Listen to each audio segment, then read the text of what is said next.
Ladies and gentleman, آج ہمارے لیے اٹس اے گریٹ آنر کہ کنٹمپریری ٹائمز کے ایک جو آئیکانک اسکالر ہیں پروفیسر رفیق اختر صاحب، وہ آج ہمارے درمیان موجود ہیں، اور میں تہہ دل سے ممنون ہوں کہ ہم نے ان کو ریکویسٹ کی اور انہوں نے اپنا ٹائم نکالا. اور پروفیسر رفیق اختر صاحب کسی بھی اب انٹروڈکشن کے محتاج نہیں ہیں، اب سب لوگ ان سے واقف ہیں. اور مجھے جب بھی ان کی خدمت میں حاضر ہونے کا موقع ملا ہے تو ہمیشہ جو چیزیں ہمیں بظاہر کامن نظر آ رہی ہوتی ہیں ان کو انہوں نے ڈفرینٹ انسائٹ اور ڈفرینٹ ڈیپتھ آف نالج کے ساتھ، اور جو ایک اسکالر کا ہی ایکسکلوزو پریزرو ہوتا ہے. جیسے آپ سب جانتے ہیں کہ انہوں نے جو اپنے آپ کو چیلنج دیا وہ سمپل چیلنج تھا کہ دنیا میں ایک واحد کتاب ہے جو یہ کلیم کرتی ہے کہ اس میں کوئی غلطی نہیں ہے، کوئی شک نہیں ہے. تو انہوں نے کہا چلیں یہ جو سب کا ہمارا بلیف ہے اس کو ٹیسٹ کیا جائے. اور اس پہ انہوں نے پھر سال ہر سال محنت کی اور پھر کنفرم کیا کہ یہ واقعی ایسی کتاب ہے کہ جس میں نہ شک ہے نہ کوئی غلطی کا امکان ہے. تو یہ فورم چونکہ شہر اقبال کا فورم ہے، اور جیسے آپ جانتے ہیں کہ انہوں نے بھی poet philosopher of the east جو بنے وہ، تو دنیا بھر میں ان کا اپنا ایک مقام ہے. اور خاص طور پہ ان کا یہ جو تھاٹس ہیں آن ریلیجس ریکنسٹرکشن، میں جو سمجھتا ہوں کہ انہی سے ایک طرح سے ہماری جو رینیسانس ہے وہ شروع ہوئی تھی. تو آج پروفیسر صاحب جس پہ ہم سب سے خطاب فرما رہے ہیں وہ ہے مقام اقبال. تو اس کا شہر اقبال سے بھی تعلق ہے اور علامہ اقبال سے بھی تعلق ہے، اور خود جو ریلیجس تھاٹ جس پہ پروفیسر صاحب نے بھرپور اپنی اسٹڈی کی ہے اس کے ساتھ بھی لنک ہے. اعوذ باللہ السمیع العلیم من الشیطان الرجیم، بسم اللہ الرحمن الرحیم. رب ادخلنی مدخل صدق واخرجنی مخرج صدق واجعل لی من لدنک سلطانا نصیرا. سبحان ربک رب العزۃ عما یصفون وسلام علی المرسلین والحمد للہ رب العالمین. خادم حضرات، مقام اقبال کی ڈٹرمنیشن اور بہت سے پہلوؤں سے ممکن ہو سکتی تھی، مگر میرا خیال یہ ہے کہ ہم ایک اس سے بھی بہتر ڈیزائن سے اس پہ غور کرنا ہمارے لیے مناسب ہو. 1919 میں خادم حضرات بیلفور ڈیکلریشن سائن ہو رہا تھا اور اسرائیل کے وجود کی تیاریاں ہو رہی تھیں. زمین پہ مکر و فریب کے ٹار و پور بچھائے جا رہے تھے. عظیم تر اینٹائی مسلم پالیسیوں کے انداز تخلیق کیے جا رہے تھے. اسی وقت ماکروا و ماکر اللہ واللہ خیر الماکرین. آسمانوں پر بھی ایک نئی فکر کی ہمیں روشنی نظر آتی ہے. انڈیا میں بھی ایکٹ آف 1919 میں قوموں کے تشخص بدل رہے تھے.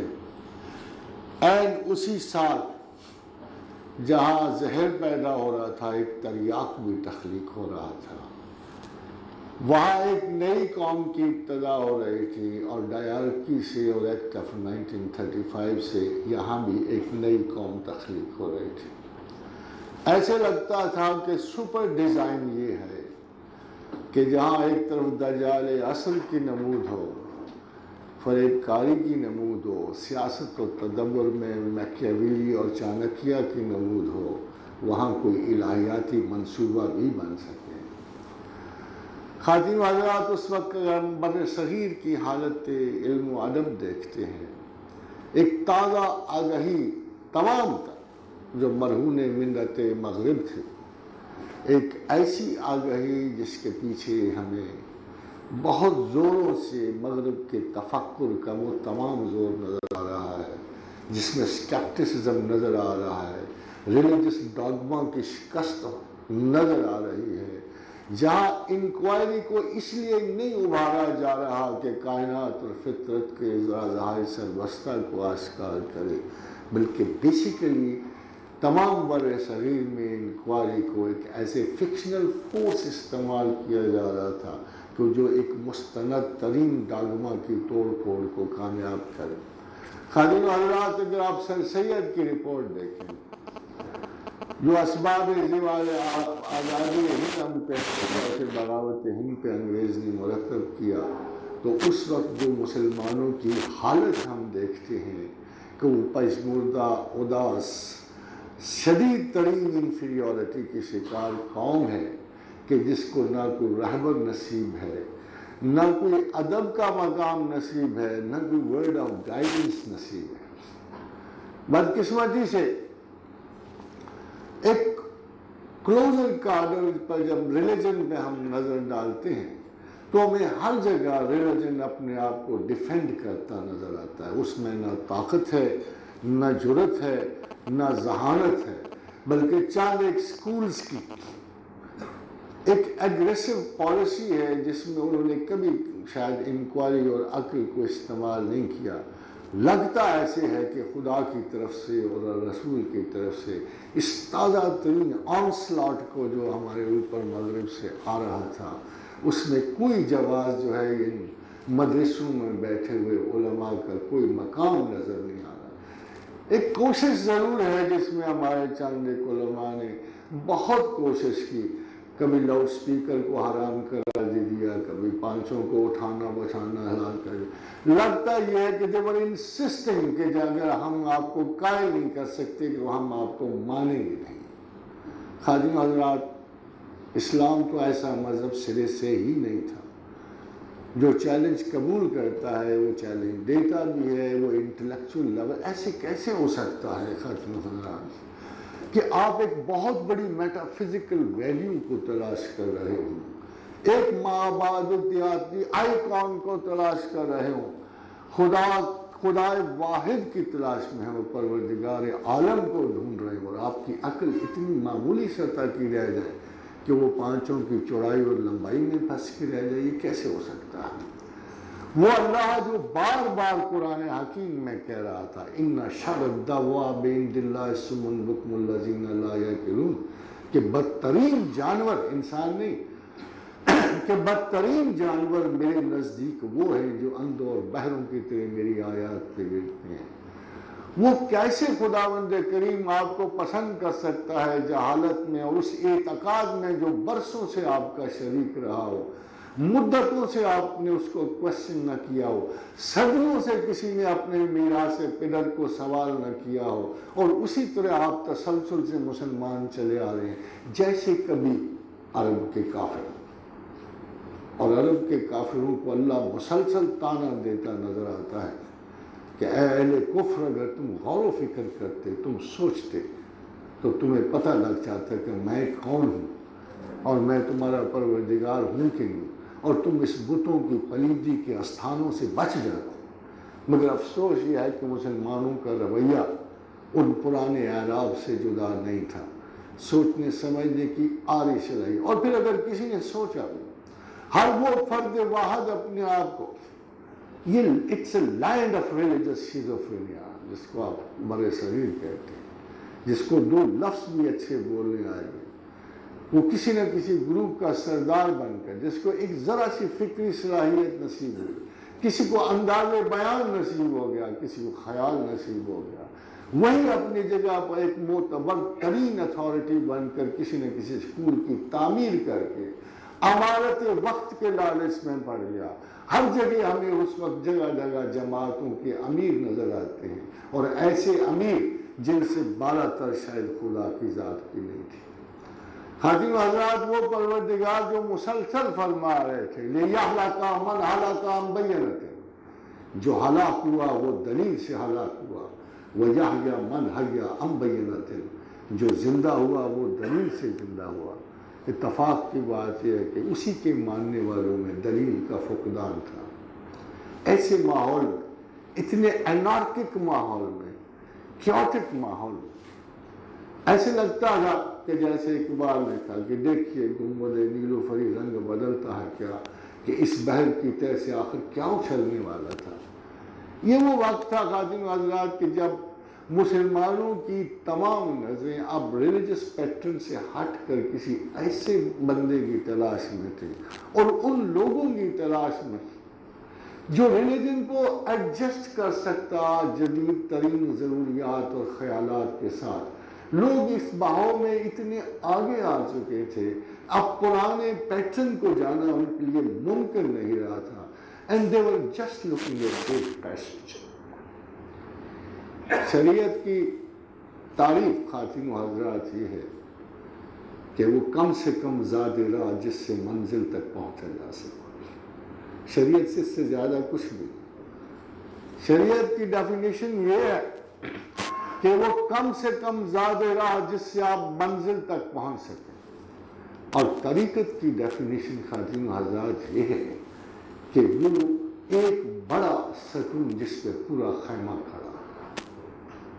طریقت اور شریعت کا یہ امتزاج بڑا حیرت انگیز کہ ویسٹرن نے ایک بڑی خوبصورت انالیسس کیا ہوا۔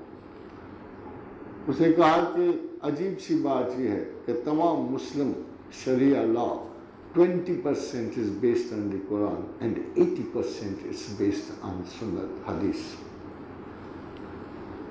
بڑی مناسب بات تھی، اور آج آپ دیکھیں گے کہ اس کے بعد ایسا طوفان اٹھا، پتہ نہیں اپنے کہے پر کہ کسی کے کہے پر، کہ حدیث کی اتنی شدت مخالفت شروع ہو گئی، اتنی شدید مخالفت کہ بڑے بڑے نامآور لوگ ان لوگوں پہ اعتراض شروع کر دیے جنہوں نے پوری زندگیاں قول رسول پر اپنی نثار کر دی تھی، اور جنہوں نے اتنی محنت کی تھی کہ 6 لاکھ میں سے دن اور رات کی محنت کے بعد انہوں نے ایک چھوٹا سا خوبصورت سا گلدستہ آپ کی خدمت میں پیش کر دیا تھا۔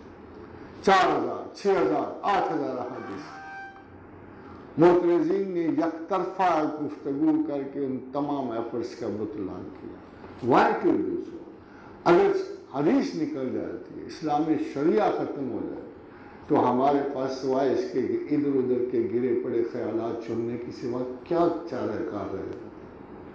خاتون حضرات، اس کا ایک اور پہلو بھی ہے کہ اسلام صرف 20% عملی مذہب ہے، 80% یہ داخلی مذہب ہے۔ اگر برابر کا بدلہ لو تو ٹھیک ہے، اگر معاف کر دو تو بڑی بات۔ اصل میں یہ بڑی بات مسلمانوں کا نصیب ہے۔ پروردگار عالم نے بار بار یہ بات، اور یہ تو اقبال کی نظر سے بھی بڑی دیر ہو جائے۔ تصوف کے جو تصورات اقبال کے ذہن میں آئے، بدقسمتی سے وہ ان کے سفر کی نشاندہی کرتے۔ He was a big great romanticist۔ خاتون حضرات، یہ مت بھولیے کہ رومانس کا خالی مطلب جو ہے یہ تو نہیں ہوتا کہ جو ہم لوگوں کے تصور میں ہے، مگر ہم اس کو کسی بھی ٹریننگ کے خلاف بغاوت کو ہم رومانٹک سمجھتے ہیں۔ کسی بھی مروجہ دور خیال یا کسی بھی ایسے کانسیپٹ کے خلاف جس نے سوسائٹی کو پوری طرح اپنے حصار میں لیا ہوا ہو، اصل میں رومانٹسزم اجتہاد کی بنیاد ہے۔ اور جب تک ایک انسان کسی رومانٹک تصور کے لیے کوئی کسی ایک بہتر آئیڈیل کے لیے اپنی زندگی کو مرتب نہیں کرتا، اس وقت تک وہ آگے نہیں بڑھ سکتا۔ بدقسمتی سے ہم اتنے پرانے دھارے میں تھے، ہم تمام مسلم امہ اس طرح سکولوں میں تقسیم ہو کر اتنے بدترین تصورات کا شکار تھی کہ اس وقت کسی رومانٹسٹ کا پیدا ہونا بڑی نعمت کی بات ہے۔ لے لے کہ ہمارے پاس محمد علی جناح کی صورت میں، قائد اعظم کی صورت میں، اور اقبال کی صورت میں، اور ایک اور صاحب تھے جو بڑے صغیر میں خالصتاً خدا کی تلاش میں چلے، اور ان کی علمیت جو تھی دوسروں سے بہت آگے گئی، اور انہوں نے تصوف کے میدان میں بہت بڑا نمایاں مقام حاصل کیا۔ علم اور اجتہاد اور ان کی ذاتی زندگی کے تمام تصورات، وہ آپ کے قریب ہی خواجہ مہر علی تھے۔ ولایت اور تجدد تقسیم ہوتا نظر آتا تھا۔ اگر ایک طرف ہمیں خواجہ مہر علی کی وہ تعلیمی اور رشد و ہدایت کی وہ منزل نظر آتی ہے جس میں انہوں نے انتہائی باکمال استاد کی طرح چشتیہ بزرگوں کے آخری سلسلے کو اور آخری استاد کی حیثیت سے سما، آخری میں اس لیے کہہ رہا ہوں کہ ان کے بعد پھر ابھی تک تو کوئی ایسی ہستی نظر نہیں آئی۔ اسی طرح اقبال نے بھی اپنا سفر ایز اے رومانٹک شروع کیا۔ ہم دیکھتے ہیں کہ اپنے استاد کی، اپنے جرمن لیڈی استاد کی تصورات سے ہوتے ہوئے وہ آگے بڑھتے ہوئے فلسفہ عجم کی دہلیز کو عبور کرتے ہوئے وہ ایک ایسی منزل کو بڑھ رہے ہیں۔ حیرت کی بات یہ ہے کہ اقبال اور قائد اعظم اس وقت دونوں نیشنلسٹ تھے، دونوں ایک ملک کی جد و جہد میں کسی کا بھی ساتھ دینے کو تیار تھے، وہ بھی ہندوستان کی عظمت کے نغمے گا رہے تھے، قائد اعظم بھی امن کے پیامبر تھے اس وقت ہندوستان کے وجود کے لیے، مگر دونوں میں ایک فرق ضرور یہ تھا، خاتون حضرات کے باقی مسلمان لیڈروں کی طرح یہ اپنے مقام تعقل کو محدود کیے ہوئے نہیں تھے۔ میں یہ ضرور کہوں گا خاتون حضرات کی عقل جہاں رکتی ہے بت خانہ تخلیق کر لیتی ہے۔ ہمارے صرف یہی دو بندے ایسے نمایاں لوگ نظر آتے ہیں کہ جو ان بتوں کا شکار نہیں ہوئے اور آگے بڑھتے ہوئے انہوں نے بالآخر ایک بات بڑی وضاحت سے طے کر لی تھی کہ ہم شاید اس ملت محزون کے، اس اداس اور دل گرفتہ انسانوں کے اس ہجوم کے لیے شاید ہمیں اللہ تعالیٰ نے کسی مقصدیت سے آشنا کیا ہے۔ قائد اعظم بھی اور اقبال دونوں کی ویژن میں یکسانیت تھی، مگر خاتون حضرات میں اقبال کے دوسرے پہلو سے بات کرنا چاہتا ہوں۔ اقبال نے تعقل کا رستہ اختیار کیا، علمیت کی شاہراہوں پہ سفر کیا، مشرق و مغرب کے علوم سے جتنے وہ آگاہ نظر آتے ہیں اس وقت کا شاید کوئی بندہ نظر نہیں آتا، مگر حیرت کی بات یہ ہے کہ وہ عقل کو رستے کا پتھر سمجھتے ہیں۔ اس سنگ گراں کو عبور کرنے کے لیے انہیں بہت رونا پڑتا ہے، بہت قرآن پڑھنا پڑتا ہے، بہت سارے مجذوبوں کی راہ دیکھنی پڑتی ہے۔ یہ سمجھ نہیں آتی کہ وہ شخص جس نے ساری زندگی عقل کا رستہ طے کیا ہو، وہ آخر میں عقل کو اتنی ناقص اور اتنی زیادہ کمی کی حیثیت کیوں دیتا ہے، اور عشق پر اس جذبے کو کیوں فوقیت دیتا ہے۔ عشق جو خاتون حضرات کبھی بھی سینٹی کے کسی مقام پر بھی کتنا بھی زیادہ اگر اچھا ہو جائے تو ہم کہتے ہیں مجذوب زیادہ سے زیادہ سالکیت کے پیٹرن میں آ سکتا ہے، مگر کبھی بھی منزل تک ان اصحاب صاحب کی منزل تک نہیں پہنچ سکتا جنہوں نے خداوند کریم کو اپنے شعور منزلت سے چاہا ہوتا۔ جنید کا قول ہے کہ صاحب کا شکر کا سارا ایک سمندر بھی صاحب کے ایک قطرے کے برابر ہے۔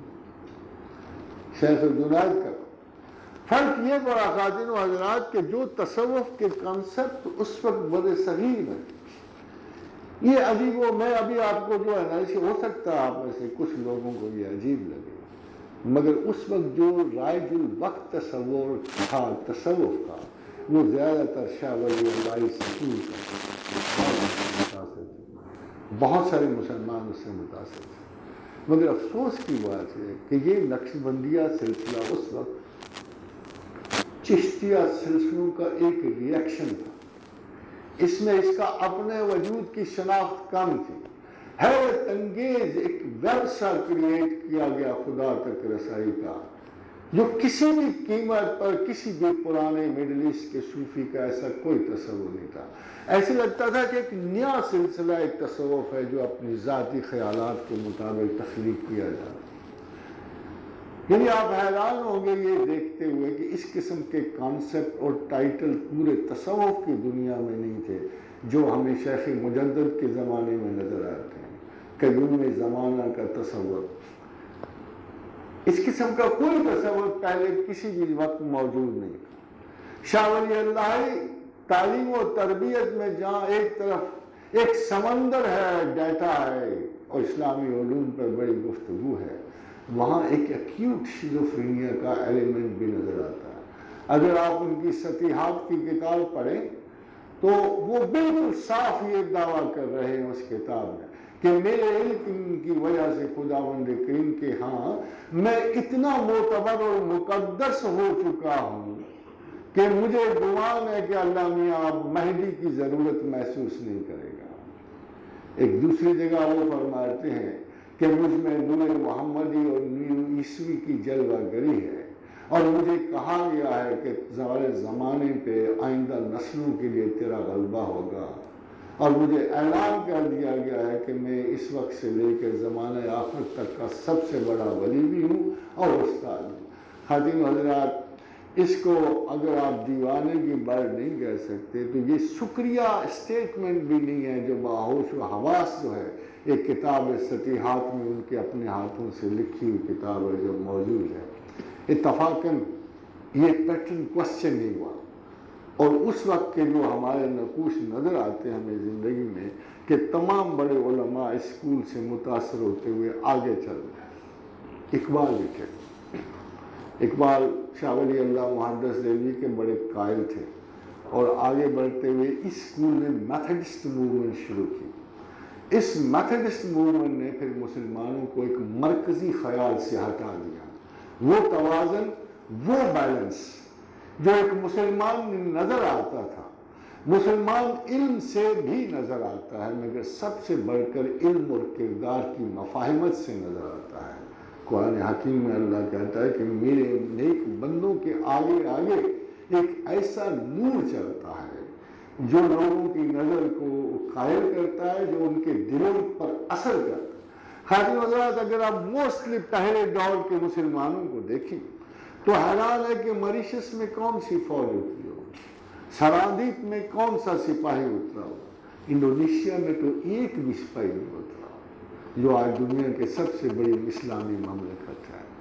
جہاں جہاں یہ تاجر بھی چلے گئے، حالانکہ ہمارے یہاں اگر آپ سوسائٹی میں تو تاجر کو شاید سب سے کم تر پیشہ ور سمجھا جاتا ہے جو دین کی طرف اتنا زیادہ کیریکٹر سے جائے گا، مگر ہمارے تو پرانے زمانے صرف تاجر گئے، اتنے اعلیٰ کردار کے تاجر، یہ بزنس مین جو اپنی اپنی جگہوں سے نکلے، یہ خدا و رسول کے اتنے چہیتے بزنس مین نکلے کہ انہوں نے ملک کے ملک ہی ایمان سے منور کر دیے۔ یہ ان کے کردار اور ان کے اخلاص کی جھلک تھی۔ ان خیالات پہ جن پہ وہ کاربند تھے، یہ وہ لوگ تھے جن کے مائنر موسٹ کیریکٹر نے بڑے بڑے ممالک کو مسلمان کر دیا۔ یہ کیریکٹر ہی تو تھا۔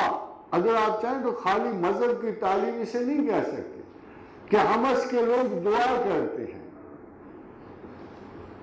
اور انطاکیہ کے لوگ دعا کرتے ہیں کہ اے پروردگار ہمارے اپنے بھائیوں کی بجائے ان مسلمانوں کو واپس لانا، ان مسلم جو ہم پر ابھی بظاہر غاصب ہیں اور حکمران ہیں، تو بطریق اعظم باہر نکل کے حمص کا دعا کر رہا ہے ابو عبیدہ بن الجراح کے بارے میں کہ اے پروردگار ہمارے بھائیوں کی بجائے خدا کرے کہ یہ لوگ واپس آئیں۔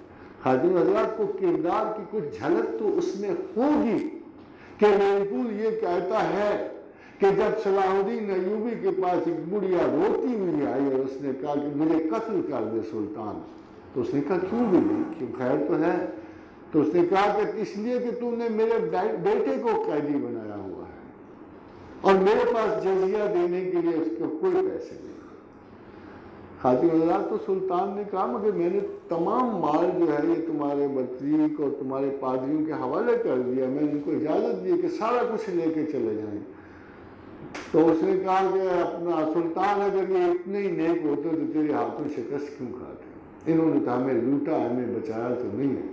تو سلطان کی آنکھوں میں آنسو آ گئے، تو اس نے امراء کو دیکھا اور کہا اس عورت کے بیٹے کو میں اپنے پلے سے فدیہ دے کے رہا کرتا ہوں۔ جب سرداروں نے دیکھا کہ سلطان کی یہ مرضی ہے تو ان کے دل بھی امڑ آئے، آخر وہ بھی مسلمان تھے، تو دیکھتے ہی دیکھتے تمام فلسطینین قیدی رہا۔ تو لینٹرو کا یہ جملہ ہے کہ never before in the history of mankind کسی بادشاہ کے کردار کی عظمت ہمیں نظر نہیں آئی جو اس دن صلاح الدین ایوبی میں نظر۔ خادم حضرات، کردار کے بغیر اگر آپ تعلیمات میں اور بھی سریا کو بھی چھو لیں تو آپ لفاظ ہیں، آپ ناطق ضرور ہیں، آپ گفتگو کے ماہر ضرور ہیں، اہل زبان ہیں، مگر کردار اگر ساتھ نہیں جائے گا، یہ 80% حصہ جو ہے یہ کہاں جائے گا جو آپ کی گفتگو، آپ کے اخلاق، آپ کے عمل کے ساتھ ساتھ آپ کی نیات کی صورت میں چلے گا، آخر یہ کہاں جائے گا؟ سیدنا امام محمد بن اسماعیل البخاری نے جب کتاب ایمان مرتب کی تو کہا کہ باقی تو سارے اعمال ہیں مگر ایمان کی بنیاد اس پہلی حدیث پہ ہے کہ انما الاعمال بالنیات۔ اگر کسی ایمان کی کوئی گنجائش نہیں، اگر نیات کے عمل میں آپ کی درستگی نہیں ہے تو آپ کے اعمال تمام کے تمام ان میتھڈسٹ مسلمانوں کی طرح ہو جاتے ہیں۔ دیکھیے اتفاق دیکھیے، جب تحریک اسلامیہ شروع ہوئی مختلف ممالک، انڈونیشیا میں تحریک محمدیہ شروع ہوئی، مصر میں اخوان المسلمون ہے، پاکستان میں جماعت اسلامی اور بڑی چھوٹی چھوٹی آرگنائزیشن، اور ان تمام نے resurrection of the dead body of Islam کو اٹھانے کی کوشش، ریجوینیٹ کر اس بیچارے مردہ مذہب، اور یہ کن چیزوں کے ساتھ؟ اعمال کے ساتھ۔ حیرت کی بات ہے کہ پروردگار عالم نے ان کا ساتھ نہیں دیا، کوئی بھی کہیں بھی کامیاب نہیں ہوا۔ اس لیے یہ حیرت کی یہ بات ہے کہ نہ صرف یہ کامیاب نہیں ہوئے بلکہ ان کے بعد اٹھی ہوئی ایک معمولی سے اور دوسری قسم کی ایک موومنٹ نے جسے آپ عرب نیشنلزم کہتے ہیں، جسے فلاں نیشنل، اس نے آ کے اپنے مفاد بھی حاصل کر لیے، اپنے مقاصد بھی حاصل کر لیے، مگر مسلمانوں کی یہ ساری موومنٹس سے ہیں یہ سبسائڈ بھی ہوگی اور ناکام بھی ہوگی۔ اس 80% کے بغیر 20% کامیاب نہیں ہو سکتا۔ God's will was not behind them. Pakistan کو واپس لوٹ کے دیکھیے کہ اس وقت علامہ کے لگتا ہے ذمہ 2 پیٹرن تھے۔ وہ ایک بات بڑی سچی کہتے ہیں پروفیسر میکڈوگل کو کہ تم وحی پہ شبہ کرتے ہو، مجھ پہ تو شعر ایسے اترتے ہیں کہ جو میرے بس میں ہی نہیں ہوتا کہ میں یہ کہوں کہ یہ میری استعداد ہے یا میں یہ شعر کہہ رہا ہوں۔ جب انہیں کہا گیا کہ ہو سکتا ہے کہ پروفٹ سائیکوپیتھ ہو، آج بھی بڑی ساری دنیا ہے جو ایک سائیکوپیتھیٹک عنصر کو تسلیم کرتی ہے تمام ایسے رہنماؤں اور راہبروں، مگر کو 1500 برس پہلے کا سائیکوپیتھ جو ہے آج کی پیشن گوئی تو اس نے کبھی نہیں کی، یا یہ تو نہیں کہ اس کی سچائی جو ہے روز روشن کی طرح ہر انسان کے باطن پہ آیا ہو، یہ تو نہیں کہ اس کی عقل جو ہے آج بھی کروڑوں اور اربوں لوگوں کی رہنمائی کر رہا ہے۔ ایسا سائیکوپیتھ تو کوئی نہیں دیکھا، کوئی نہیں ایسا دیکھا جو عصر اور زمانے کے امتحان سے گزرتا ہو، اس قابل ہو کہ آج بھی اگر 100 بندوں کی ہسٹری لکھی جائے تو پتہ لگے گا کہ جس واحد شخص نے زمین و آسمان میں سب سے زیادہ لوگوں کو متاثر کیا ہے وہ محمد رسول اللہ صلی اللہ علیہ وسلم. It was a power. کون کہتا ہے؟ میں خاتون حضرات ان کے میں انٹلیکٹ کی صرف آپ کو بات بتا رہا ہوں. میں نے زندگی میں یہ باتیں کسی سے نہیں سنی، کسی انٹلیکچوئل سے نہیں سنی، کسی بڑے سے بڑے ویسٹرن اسکالر سے نہیں سنی، کسی رسل سے، برگسان سے، وٹ کانسٹائن سے نہیں سنی جو محمد رسول اللہ کہتے ہیں. مجھے تو یقین ہے کہ اگر سارے زمانے کے وہ امکانات جمع کر لیے جائیں جس پہ انسانوں نے گفتگو کی ہے تو محمد رسول اللہ کا ایک بیان ان سب پہ غالب رہے گا. ایک دفعہ حضور نے فرمایا کہ ہو سکتا ہے اللہ دنیا کی عمر آدھا دن اور بڑھا دے. فرمایا یا رسول اللہ آدھا دن کتنا؟ فرمایا 500 برس. کبھی آپ نے سوچا کہ ایک اینیکسی اور قائم ہوگی؟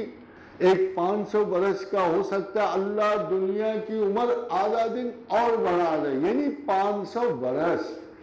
خاتون حضرات 500 برس کے ذرائع پیداوار. آپ لوگ ایک موت کو لیے بیٹھیں، یہ فکسٹی ہے. ادھر پوری زمین، پورے انسانوں کو اس بارے میں حدیث رسول موجود ہے کہ ہو سکتا ہے کہ اللہ دنیا کی عمر آدھا دن اور بڑھا دے.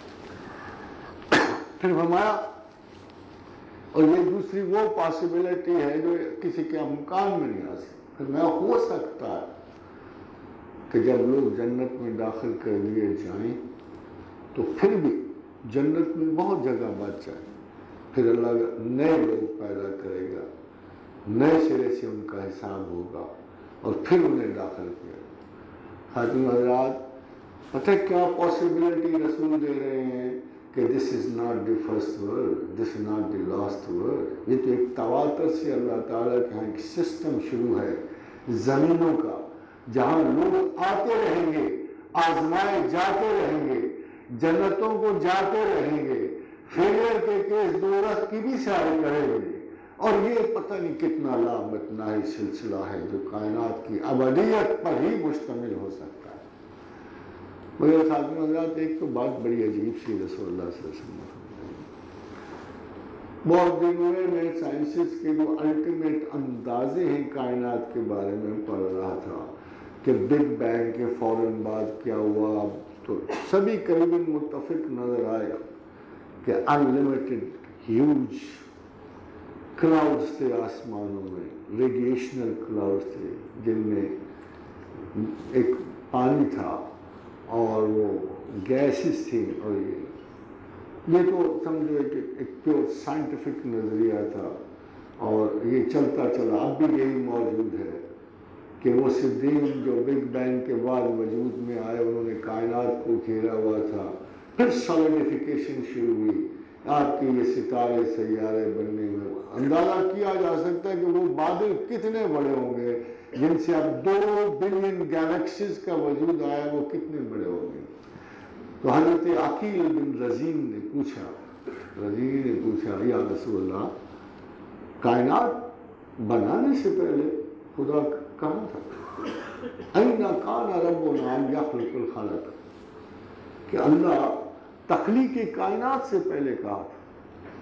فرمایا كَانَ فِي عَمَائٍ، وہ بادلوں میں تھا، وہ بادلوں میں تھا. اور فرمایا فَوْقَهُ هَوَا وَكَمَا تَحْتَهُ ہوا، اس کے اوپر بھی ہوا تھی، اس کے نیچے بھی ہوا تھی. حیرانی کی بات یہ ہے خاتون حضرات کہ یہ اسٹیٹمنٹ اتنی مکمل ہے، اتنی مضبوط ہے کہ بڑا حوصلہ چاہیے اس کو ریجیکٹ کرنے. ہو سکتا ہے کہ آپ حدیث کو اللہ کے کلام کا درجہ نہ دیں، ہو سکتا ہے کہ بڑی غلط. اگر آج پرویز زندہ ہوتے کہتے کہ بےمانی سے حدیث، اس کے ایسے تو کوئی چیز ہمارے سائنس ہے. بدقسمتی یہ ہے اس زمانے کی جس میں اقبال پیدا ہوا. سب سے بڑی بدقسمتی یہ تھی کہ گریجویشن تک بڑا علم سمجھا جاتا، تحقیقات ابھی بلوغت کی حد تک نہیں پہنچی. ایک چھوٹی سی معمولی سے آپ کو حدیث کی ایک اور پرویز اس پہ بڑا اعتراض کیا. اس نے کہا یہ کوئی مسلمانوں کے پیغمبر کی احادیث ہے. اور دیکھو اچھا ایک بڑا انداز خوبصورت ہے پرویز کا کہ وہ جب بھی کوئی بات کرنے لگتے ہیں تو شروع کرتے ہیں استغفر اللہ معاذ اللہ استغفر اللہ معاذ، یعنی وہ اپنے قاری کو پہلے تیار کر رہے ہوتے ہیں کہ میں تو بڑی غلط بات آگے آ رہی. تو میں نے ان کا ایک صفحہ بھی ایسے نہیں دیکھا کہ جو اس ڈائلاگ سے نہیں شروع ہوتا کہ جب بھی وہ کوئی اعتراض کرنے لگتے ہیں تو پہلے بھرمار کر دیتے ہیں استغفر اللہ معاذ اللہ، کتنے جاہل ہیں لوگ کتنے. تو اس کے بعد یہ حدیث انہوں نے لکھی جو حضرت ابو ذر کی حدیث سے مجھے یاد ہے کہ ابو ذر نے پوچھا یا رسول اللہ یہ سورج کہاں جاتا ہے؟ تو اللہ کے رسول نے پوچھا ابو ذر سے کہ ابو ذر تمہیں پتہ ہے یہ سورج کہاں جاتا ہے؟ اس نے کہا یا رسول اللہ اور اس کا رسول بہتر جانتے ہیں. سچی بات ہے کہ پڑھے لکھے مسلمانوں کا رویہ یہی ہوتا ہے کہ جب آپ کو کوئی مذہبی وضاحت حاصل نہ ہو، ہدایت حاصل نہ ہو اور کوئی تعلیم حاصل نہ ہو تو کم از کم اتنا تو کہہ دیجیے کہ اللہ اور اس کا رسول بہتر جانتے. تمام اصحاب رسول کا رویہ یہ تھا کہ اگر کسی بات کے بارے میں علم نہ ہوتا تو وہ یہی کہتے کہ اللہ اور اس کا رسول بہتر جانتے. تو ابو ذر نے کہا کہ اللہ اور اس کا رسول بہتر. فرمایا ابو ذر یہ سورج چلتا چلتا عرش تک پہنچتا، پھر وہاں سے اسے اجازت دی جاتی ہے واپس لوٹنے، لفظ عرش استعمال، پھر وہاں سے اسے اجازت دی جاتی ہے واپس لوٹنے. مگر ایک دن آئے گا کہ اسے لوٹنے کی اجازت نہیں دی جائے گی، تب یہ مغرب سے ہی نکلے گا اور وہ دن بڑا دن ہو یعنی قیامت کا دن. جناب پرویز اکیلے نہیں ہیں، ان میں آپ بہت سارے وہ لوگ جن کو تازہ ہوائے مغرب لگی تھی، تازہ ہوائے فلسفہ لگی تھی، دانشورانہ عقل کی یہ ابتدا ہو رہی تھی. یہ ایک ٹرانزیشن ہے جس میں بہت سارے علماء کھو جاتے ہیں اور بہت سارے انتظار کرتے ہیں کہ چلو اگلے مرحلے تک پہنچ کر فیصلہ کریں گے کیا صحیح ہے. ٹرانزیشن کے درمیان ہر قسم کا فیصلہ نامکمل، غیر معقول اور جاہلانہ ہوتا ہے. خاتون حضرات اس موقع پر پرویز نے اعتراض کیا کہ دیکھو جی قرآن غلط، رسول غلط، ایسی حدیث ہو ہی نہیں سکتی، اس لیے کہ سورج کی تو اپنی بالکل مرتب ہے، وہ صبح شام گردش پوری کرتا ہے اور چلتا ہے. اب اس حدیث کو ہم کسی طریقے سے ایڈجسٹ کر ہی نہیں سکتے. مگر اس کے صرف کچھ عرصے کے بعد خاتون حضرات دیکھنے والوں نے، ڈھونڈنے والوں نے سورج کی 2 اور گردشیں نکالی 150 مائل سے. اب جس کی طرف یہ حدیث اشارہ کری وہ بڑی سٹرینج ہے، اس لیے کہ وہ ایگزیکٹلی حدیث کے لفظ پوری کرتی ہے. 150 مائل سے سورج ہرکولین گیلیکسی کو بمیں اپنی کانسٹلیشن کے مارچ کرتا ہے اور جس جگہ پہنچ کے یہ رکتا ہے اس کا نام سولر ایپیکس رکھا ہے. اس کا نام اور ایپیکس کا اگر کوئی ترجمہ آپ اردو میں کریں گے تو عرش اور بلندی کی سوا کوئی لفظ نہیں ہوگا. ہم لوگ صبر نہیں کرتے کسی بات پر اور دھورے علم کے ساتھ ہم اعتراضات ہوتے. آج خاتون حضرات اگر ہم لفظ سیکولر کو ڈیفائن کریں، خدا یہ جانتا ہے کہ جن علماء نے اتنی کثرت سے لفظ سیکولر استعمال کیا، I worry if they know the origin of this word. مجھے ہمیشہ معاف کیجیے گا، میں ہمیشہ سے سیکولرزم کے بارے میں ایک رائے رکھتا ہوں کہ it is the illegitimate child of religion. آپ پوچھیں گے کیوں؟ اس لیے کہ سب سے پہلے جس نے لفظ سیکولر استعمال کیا ہولی ہاکس نے، وہ ایک پادری تھا، ایک ریلیجس پرسنالٹی تھی. اس کے کارڈینل نے اسے کہا کہ بھائی یہ کچھ ورشنز ہیں اناجیل کے، ان میں سے مجھے ایک صحیح ورشن نکال دو. وہ بیچارہ کو سال ایک لگا رہا. سال ایک کے بعد اس نے اپنے کارڈینل سے کہا کہ محترم یہ تو پینڈوراز باکس نہ ہی کھولو تو اچھا، کہ ان میں سے کسی انجیل کی دوسری انجیل سے کوئی مشابہت نہیں ہے، اور اگر ہم سب کو اکٹھا یہ کریں گے تو ایسے لگے گا کہ اناجیل از mere version of contradictions. پادری صاحب کو، کارڈینل کو بڑا غصہ آیا. اس نے کہا ہے تیری یہ جرت، اس نے پکڑ کے اسے جیل میں ڈال 3 سال وہ بیچارہ جیل میں رہا. 3 سال کے بعد وہ باہر نکلا تو اب ہی واز نو مور. اس کو ریلیجن میں اور سچائی نے بڑی سخت سزا دی. وہ سچا تھا. اور اس وقت اٹالین چرچ جو ہے شدید ترین نفاق اور جھوٹ پہ کھڑا تھا. انہوں نے اتنی سخت سزا دی کہ وہ ایک sworn enemy of the church ہو گیا. And he was the first man who use the word secularism. اور اس نے 2 اصول بنائے. 2 اصول. ایک میں اس نے کہا کہ where there is sea there is no land. Where there is secularism there is no religion. جہاں سمندر ہے وہاں خشکی نہیں ہو سکتی. جہاں خشکی ہے وہاں سمندر نہیں ہے. جہاں مذہب ہے وہاں کسی قسم کے آزادی فکر نہیں ہو سکتی. اور اگر آپ نے دوسری کو جانا ہے تو پھر وہاں مذہب نہیں ہو سکتا. سیکنڈ اسٹیٹمنٹ اس کی بڑی انٹرسٹنگ تھی. اور سیکنڈ اسٹیٹمنٹ اس کا کہ a good secularist is the one who is a good atheist. کہ اچھا سیکولر وہی ہے جو اچھا ایتھیسٹ. اب مجھے نہیں پتہ لگتا کہ اس کے بعد سیکولرزم کے بہت سارے اور ورشنز آئے, ان کی چینجز آئے, پیٹرنز چینج ہوئے, تھاٹ پروسیس چینج ہوئے. اب تو سیکولرزم لگتا ہے از اے فیشنیبل ڈاکومنٹ ہے اور بڑا ایک پیٹرن ایسا ہے جسے صرف شاید اجازہ خمر کے لیے استعمال کیا جاتا ہے. اپنی اپنی مرضی ہے. میں دیکھتا یہ ہوں کہ جب ہم میں سے کوئی بڑی بری عادت پڑ جائے تو ہم اس کے لیے سیکولر تحفظ کو استعمال کریں. اگر آپ شریف ہوں تو آپ کبھی سیکولرسٹ نہیں ہوتے. اگر آپ کی عادات مناسب ہوں آپ کے سیکولرسٹ ہے ہی نہیں. It is not any thing of the use in philosophy or because this is just a reactive product ہے کہ جب میری ایک عادت ہے میں اس عادت سے جان نہیں چھڑا سکتا. میں الکوہلک ہو گیا ہوں جاوید اقبال کی طرح, میں جان نہیں چھڑا سکتا. میرا خیال ہے کہ میرا برخوردار نے کافی توہین کر چکا ہوتا ہے اپنے والد صاحب کی اس موضوع پہ. تو مجھے اپنی عادات کے تحفظ کے لیے مجھے ایک سیکولر ورشن کا سہارا لینا پڑتا ہے. وہ سیکولر ورشن میں فوراً یہ بنا لیتا ہوں کہ مذہب میں کہیں اس کی اجازت نہیں ہے. مذہب میں یہ لفظ نہیں استعمال ہوا.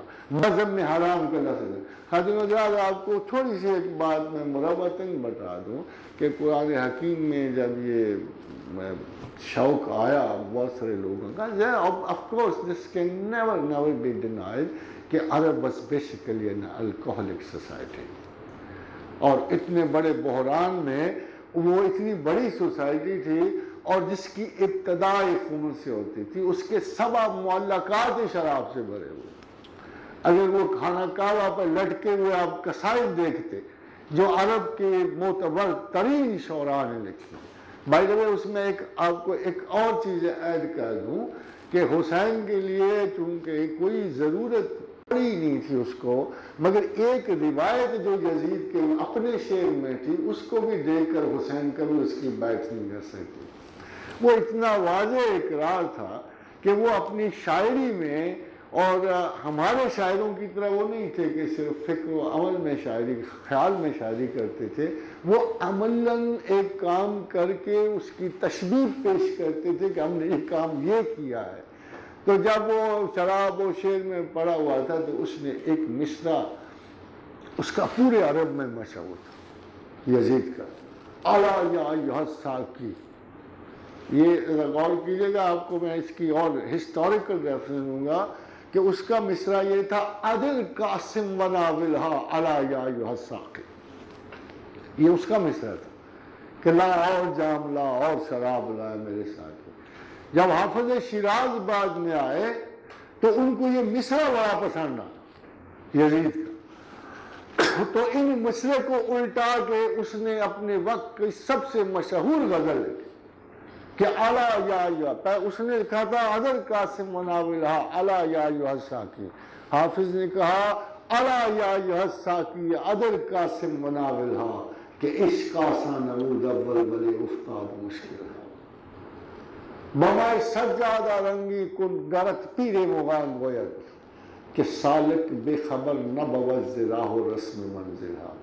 یہ دیوان حافظ کی یہ مشہور ترین غزلوں میں ہے.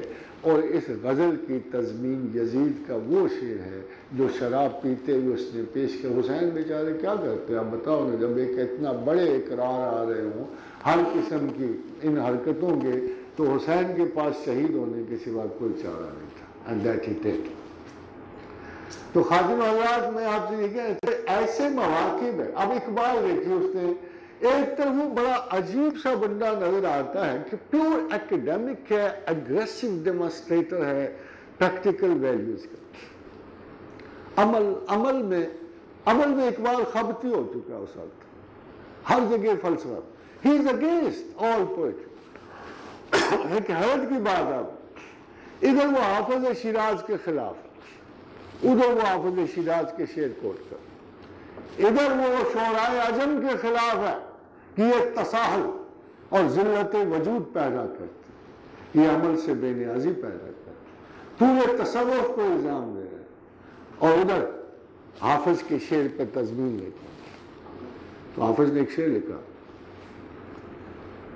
بڑا خوبصورت ہے کہ ہزار نقطہ باریک تر زمو انجاست, ہزار نقطہ باریک تر زمو انجاست, نہر کے سر بے تراشد کلندری لانت. کہ یہ جو مسئلہ ہے نا تصوف کا, یہ ہزار نقطہ باریک تر ہیں. اس میں سر مڈا کے کوئی کلندر نہیں بنتا, یہ نہیں کہ جس نے سر مڈا لیا وہ کلندر بن گیا. اقبال کو یہ شعر اتنا پسند آیا کہ موصوف پھر دوبارہ پوری غزل اس پہ لکھ رہے ہیں اور آخر میں یہ شعر لکھ رہے ہیں. آخر میں اقبال یہ شعر اسی شعر کی نسبت بیاں بے مجلس اقبال اور یخد و ساغر کش اگرچہ سر نے تراشد کلندری دامن. نے کہا ہے حافظ میاں بات تو سن, میں نے سمرقند و بخارا کو ہزاروں ترکمانوں کی قتل و غارت سے حاصل کیا, تو کیسا غیر معقول بن رہا ہے کہ تو کہتا ہے بخال ہند وش بخشم سمرقند و بخارا, کہ محبوب کے ایک تل کی خاطر میں سمرقند و بخارا بخش دوں. تو حافظ رویا اور کہا بادشاہ اسی فیاضی کی وجہ سے اس حالت کو پہنچا. تو اتنا خوبصورت اور قادر و کلام کہ اقبال نہ چاہتے ہوئے بھی حافظ سے متاثر. اور جب گوئٹے پیام مغرب دے رہا ہے تو اقبال پیام مشرق خالصتاً اسے لوٹا رہا ہے کہ کمپلیمنٹ ضائع نہ جائے, اور اس میں خصوصاً گوئٹے کو وہ پیغام دے رہا ہے کہ اگر مغرب میں ہمارے ایک شاعر کی اتنی عزت و توقیر کی جائے گی, اس کے علمی انداز کی اتنی وقت بڑھائی جائے گی, تو ہم کمپلیمنٹ لینے اور دینے میں کم نہیں ہیں. ہماری طرف سے بھی, مشرق کی طرف سے بھی مغرب کو سلام پہنچے. حضرت اس کے بعد ایک عجیب سا مرحلہ یہ پیش آتا ہے, اقبال بے چین ہو گیا. اس کو سمجھ نہیں آ رہی کہ وہ کہاں گئی وہ چیز جس کی وجہ سے آج ہمارے پاس ایک بالکل پیٹرن ہے, مسٹسزم جسے آپ کہتے ہیں. کچھ میں تھوڑی سی آپ کو وضاحت کر دوں کہ مسٹسزم ایک ایسا دروازہ ہے, ایک ایسا شہر ہے کہ بڑی آسانی سے اندر چونکہ کوئی سکتا یا بڑے کم لوگ جاتے ہیں, اندر کے لوگ کیفیات بیان نہیں کر سکتے, اور باہر کے لوگ جو ہیں اس کو سمجھ بالکل there is no space, قطعاً کوئی ایسا امکانی ذریعہ موجود نہیں ہے کہ باہر والا تصوف پہ رائے دے سکے. Because in the words of Allama Iqbal, at least he said it very rightly, کہ all mystic experiences excommunicate. اس میں کوئی شک نہیں. اب سب سے بڑا فراڈ جو دور حاضر میں بھی جاری ہے تصوف کے بارے میں, اور مغرب سے ایک سیلاب آ رہا ہے اسپرچولیزم کا, جو اس کی تخریب کاری کے لیے تصوف کے کانسیپٹ کو خراب ہے. کبھی تبت کے لاما کو, کبھی افریقہ کے شامان, کبھی ہندوؤں کا یوگائزم. تو خادم حضرات یہ سارے کبھی ریکیز آ رہی, and everything is considered to be mystical.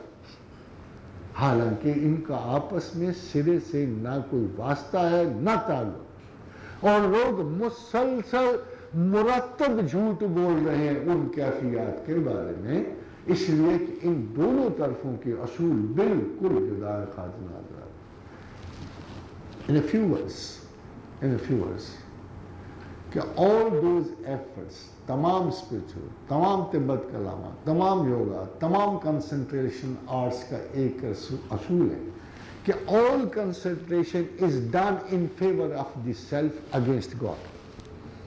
تمام concentration کے جتنے علوم بھی موجود ہیں، تمام مراقباتی علوم کی سورس صرف ہے کہ تمام کنسنٹریشنز سیلف کے حق میں خدا کے خلاف کی جاتی، اور مسٹیسزم کا صرف اس ایک اصول ہے کہ تمام جد و جہد خدا کے حق میں سیلف کے خلاف کی جاتی. یہ اتنے کانٹرڈکٹری لاز ہیں، اتنی مخالف سمتوں کو چلنے والے رستے ہیں کہ یہ عبد الآباد تک یہ اکٹھے نہیں ہو سکتے. مسٹک اپنے لیے کبھی پاور جمع نہیں کرتا. He is against all sense of acquisition of power. اس کی مین وجہ کہ وہ خدا کے لیے اپنے باطن کو خالی کر رہا، وہ طاقتیں نہیں جمع کر رہا، وہ کسی تزکیے میں نہیں جا رہا، وہ کوئی مشقتیں نہیں کر رہا. بڑے صغیر میں چشتیہ فقیروں نے جو مشقتیں کی ہیں خاتون حضرات، وہ قتل خدا کے لیے نہیں کی. خواجہ میرے علی نے اس کو بڑی خوبصورت سے ایکسپلین کیا. یہ ہم اثر ہے اقبال اور وہ، ایک 36 میں فوت ہوئے، ایک 38 میں فوت ہوئے. اس کی میں آپ کو تھوڑی دیر کے بعد تھوڑی وجہ بھی بتاؤں. خواجہ میرے علی نے کہا کہ تم سمجھتے ہو کہ ہم وجود و شہود میں بڑی دلچسپی رکھتے ہیں، ایسا تو کچھ بھی نہیں ہے. We are not interested. ہمیں ان سے کوئی فراغت، یہ جمع و وحدت کے تصورات ہماری زندگی پہ کوئی اثر نہیں ڈالتے. یہ تو تم لوگوں کا کھیل ہے گفتگو کا، وجود کا، شہود کا. یہ فلسفیوں کا کھیل ہے.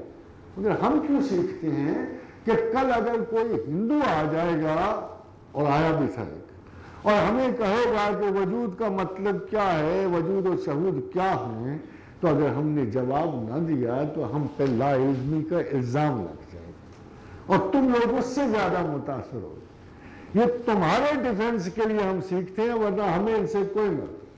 جمع و وحدت پہ سیدنا علی بن عثمان حجویری بات کرتے ہوئے آخر میں لکھتے ہیں، محض گفتگو ہے، سمپل، کوئی واسطہ نہیں اس کے ساتھ. صرف میں اتنا جانتا ہوں کہ سب کچھ لکھنے کے بعد یہ لکھتے کہ میں علی بن عثمان جلابی علی غزنوی علی حجویری اتنا جانتا ہوں کہ صرف توفیق اللہ کی طرف سے رہے راست پہ چلے.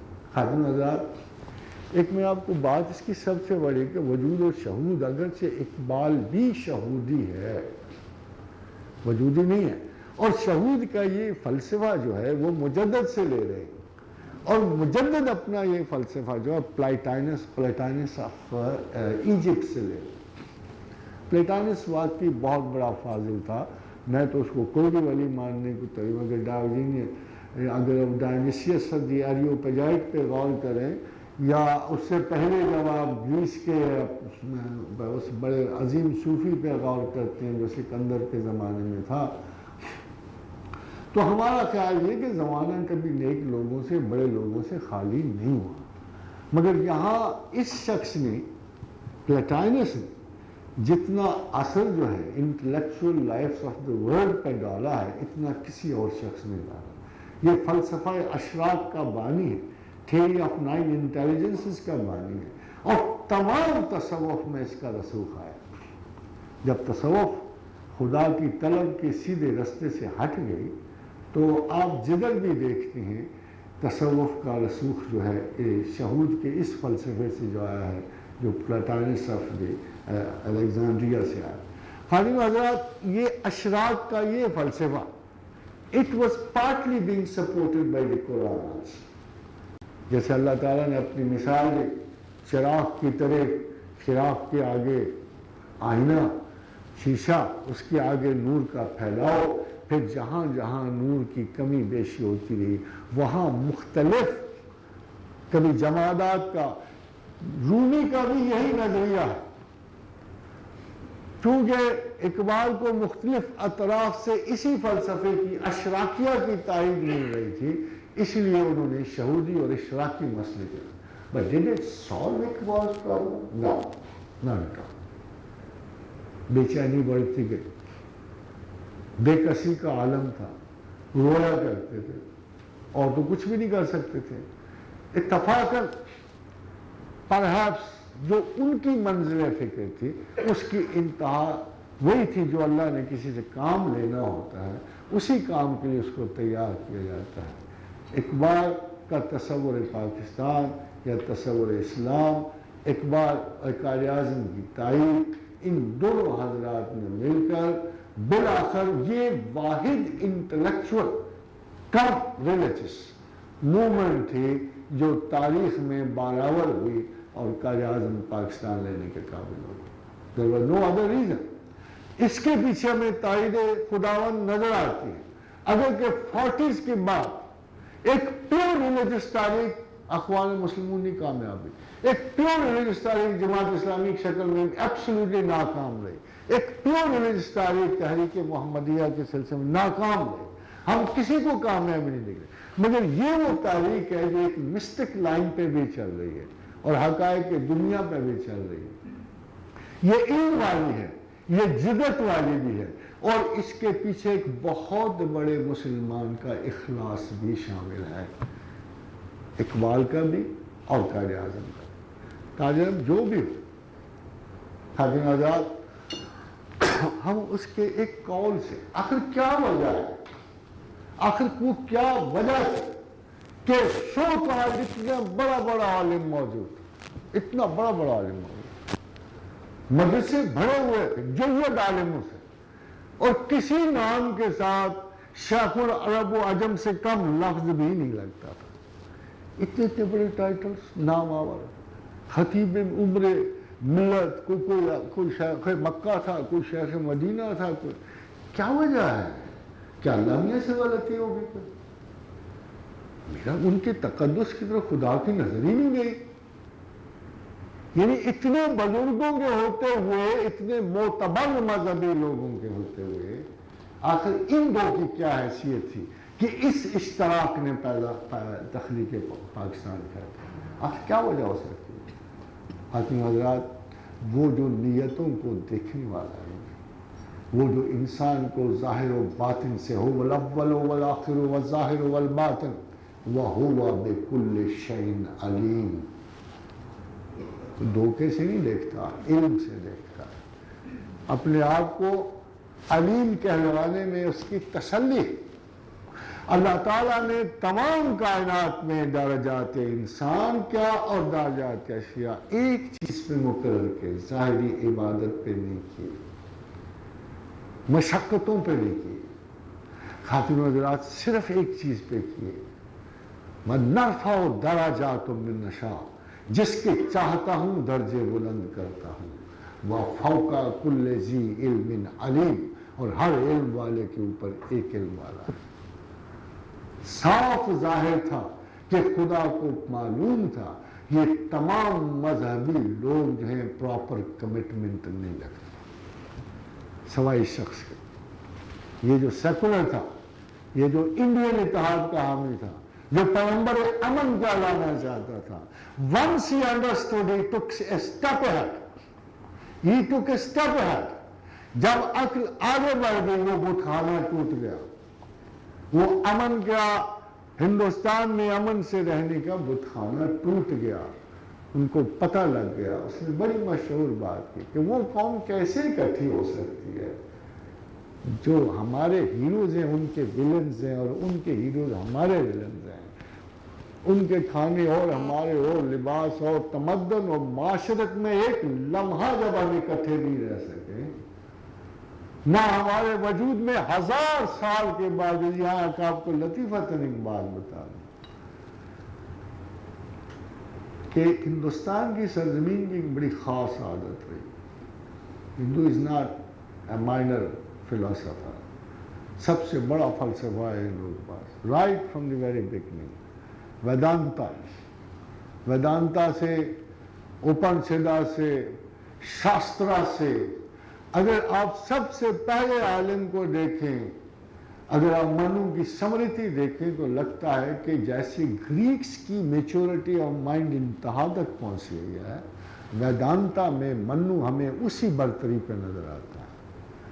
جب منو سے پوچھا جاتا ہے، اس کا بیٹا پوچھتا ہے کیا ہے باپ یہ کیسے ہے، برہما کائنات میں کیسے ہے، کیا شیوا اور وشنو اس کے دو اوتار ہیں، کیا یہ دو وجود ہیں جو حقیقت کو جدا کرتے ہیں؟ تو اس نے کہا لگن لاؤ، وہ لگن دے پانی، پھر اس نے کہا اس میں نمک ملاؤ، پھر انہوں نے نمک ملایا، تو کہا بیٹے اب بتا نمک کہاں ہے؟ تو کہا بابا ہر جگہ ہے۔ اس نے کہا اب وہ جگہ بتا اس لگن میں جہاں نمک نہیں ہے۔ اس نے کہا بابا ایسی تو کوئی جگہ نہیں ہے۔ اس نے کہا ایسے ہی برہما پوری کائنات میں اسی طرح سمایا ہوا ہے، یہ وجود کا فلسفہ ہے، اس سے بہتر کوئی وضاحت ہو نہیں سکتی وجود کی۔ جگہ بیٹے یہ وجود ہے جو برہما جو ہے ایک ذرے ذرے میں سمایا ہوا ہے، مگر تم اسے لوکیٹ کر کے نہیں کہہ سکتے یہ خدا ہے، یہ خدا ہے۔ تو اس وقت بھی انسانی آرگومنٹ کی میچورٹی اتنی انتہا کو پہنچی، مگر ہندوؤں کی مثال جو ہے یا اس فلسفہ کی مثال جو ہے بالکل ایسے ہے جیسے کوئی بہت بڑا عفریت جو ہے تمام چھوڑ، جیسے عصائے موسیٰ جو نگل گیا تھا جھوٹوں کو، یہ سچوں کو نگل جاتے ہیں۔ آپ کو یاد ہے مہاتما سدھارتھا بدھا بیچارہ ساری عمر خدا کا نام ہی نہیں لے سکتا، 12 برس اس نے تپسیا آرڈر سے نکل گئے، جب وہ دوسرے آرڈر میں جاتا ہے وجدان اور نروانا حاصل کرتا ہے اور یہ دعویٰ کرتا ہے کہ میں نجات کا رستہ پا گیا ہوں، مگر خدا کا نام نہیں لیتا۔ تو خادم آزاد کیوں نہیں لیتا؟ سیدھی سی بات ہے کہ مہاتما کو پتا ہے کہ میں کوئی بھی نام لوں گا وہ ہندو ڈکشنری میں کسی نہ کسی دیوتا کا نام ہو، اور میں جو ہی جاؤں گا انہوں نے اس دیوتا کو شریک حال کر کے میری زندگی ختم کر دی۔ مگر ہوا بھی ایگزیکٹلی یہی، وہ جس بادشاہ کو بدھ مت کا سب سے بڑا بینیفیکٹر کہتے ہیں، اسی بادشاہ نے سب سے پہلے بدھ مت کا انجام لکھ لیا۔ بدھ مت بیسیکلی صرف 2 فرقوں پہ میں تھا، ہنایان اور مہایان پہ تھا، مگر مہایان کا پہلا مفکر بادشاہ اشوکا تھا جس نے بدھا کے بت بنا کر یہ داستان ہی ختم کر دی، اور پورے بدھ مت میں اس وقت مہایانا کی کثرت ہے جو بت پرست بدھا ہے، اور ہنایان آپ کو بڑی مشکل سے کہیں کسی پہاڑوں کی ترائی میں نظر آ جائے تو آ جائے۔ خاطرات یہ رسم مشہور ہے، there is one sentence in the encyclopedia of religions، اور وہ سینٹنس یہ ہے کہ there was such a geometrical precision about the oneness of God in Islam۔ یہ بڑے غور سے سنیں کہ وہ لکھتا ہے there was such a mathematical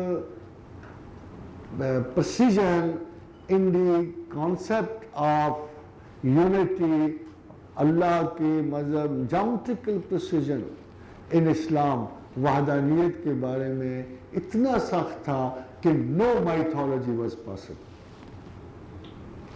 There was such a geometrical precision about the oneness of God in Islam that no mythology could be possible۔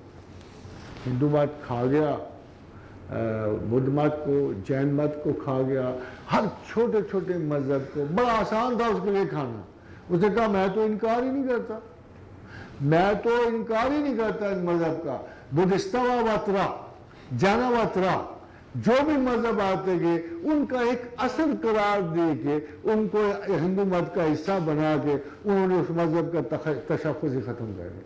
اسلام بڑا ڈھیٹ مذہب تھا، by no means it could not accept، اس کا یونیٹیرین precision کسی قیمت پہ کسی دوسرے خدا کو قبول کرنے کے لیے تیار ہی نہیں تھا، یہ اتنا ریجڈ تھا یونٹی پہ۔ اور کیا خوبصورت آیت ہے جس میں پروردگار عالم اعلان کرتا وَلَوْ كَانَ فِيهِمَا آلِهَةٌ وَلَوْ كَانَ فِيهِمَا آلِهَةٌ إِلَّا اللَّهُ لَفَسَدَتَا، اگر کائنات میں 2 خدا ہوتے تو فساد ہو جاتا، اس لیے تمہارے پاس چارہ ہی کوئی نہیں، مجھے ہی اکیلا خدا۔ He makes it very clear۔ He makes it very clear کہ اگر کائنات میں دو خدا ہوتے تو فساد ہو جاتا، اس لیے میں اکیلا ہوں۔ اس سمپل آرگومنٹ کو سامنے رکھتے ہوئے، اور مسلمانوں کا توحید پہ اتنا گہرا رسوخ تھا کہ کسی طور پر بھی اس نے ہندو مداخلت نہیں کر سکتا۔ مگر ایک کام اس نے کیا خاتون حضرات، وہ خدا واحد کے تصور کو تو خراب نہیں کر سکا، مگر معیشت اور معاشرت میں، رسم و رواج میں وہ پورے کا پورا مذہب کھا گیا، پورے کا پورے مسلمان کھا، سیالکوٹ کھا گیا، لاہور کھا گیا، اسلام آباد کھا گیا۔ یہ جو اس نے دوسرے اس کو پڑھا تھا، اس نے پوری کوشش کی، مگر وہ وحدانیت نہیں کھا سکا، مگر باقی رسم و رواج میں پورے کا پورا ہندوستان کھا۔ قاضی حضرات، then Iqbal made a decision, and that was a very wrong decision, frankly telling. He turned over. اس نے جذبے کو خیال پہ فوقیت دینی شروع کر، کلندریت کو علم پہ فوقیت دینی شروع کر، مگر وہ مطمئن نہیں تھا، اس کو پتا تھا میں غلط ہی کر رہا ہوں۔ بغیر علم قوم کیسے سمجھ سکتا ہے کون سی خدا، کون سی معرفت؟ علم کے علاوہ تو کوئی رستہ ہی نہیں تھا۔ عقل اس نے بے تحاشا استعمال کی تھی، سمجھی تھی، سوچی تھی، مگر افسوس کی ایک بات رہ گئی کہ اقبال نے عقل کو وہ سمجھا کہ یہ بگشان کی عقل ہے، نیٹشے کی عقل ہے، فشتے کی عقل ہے۔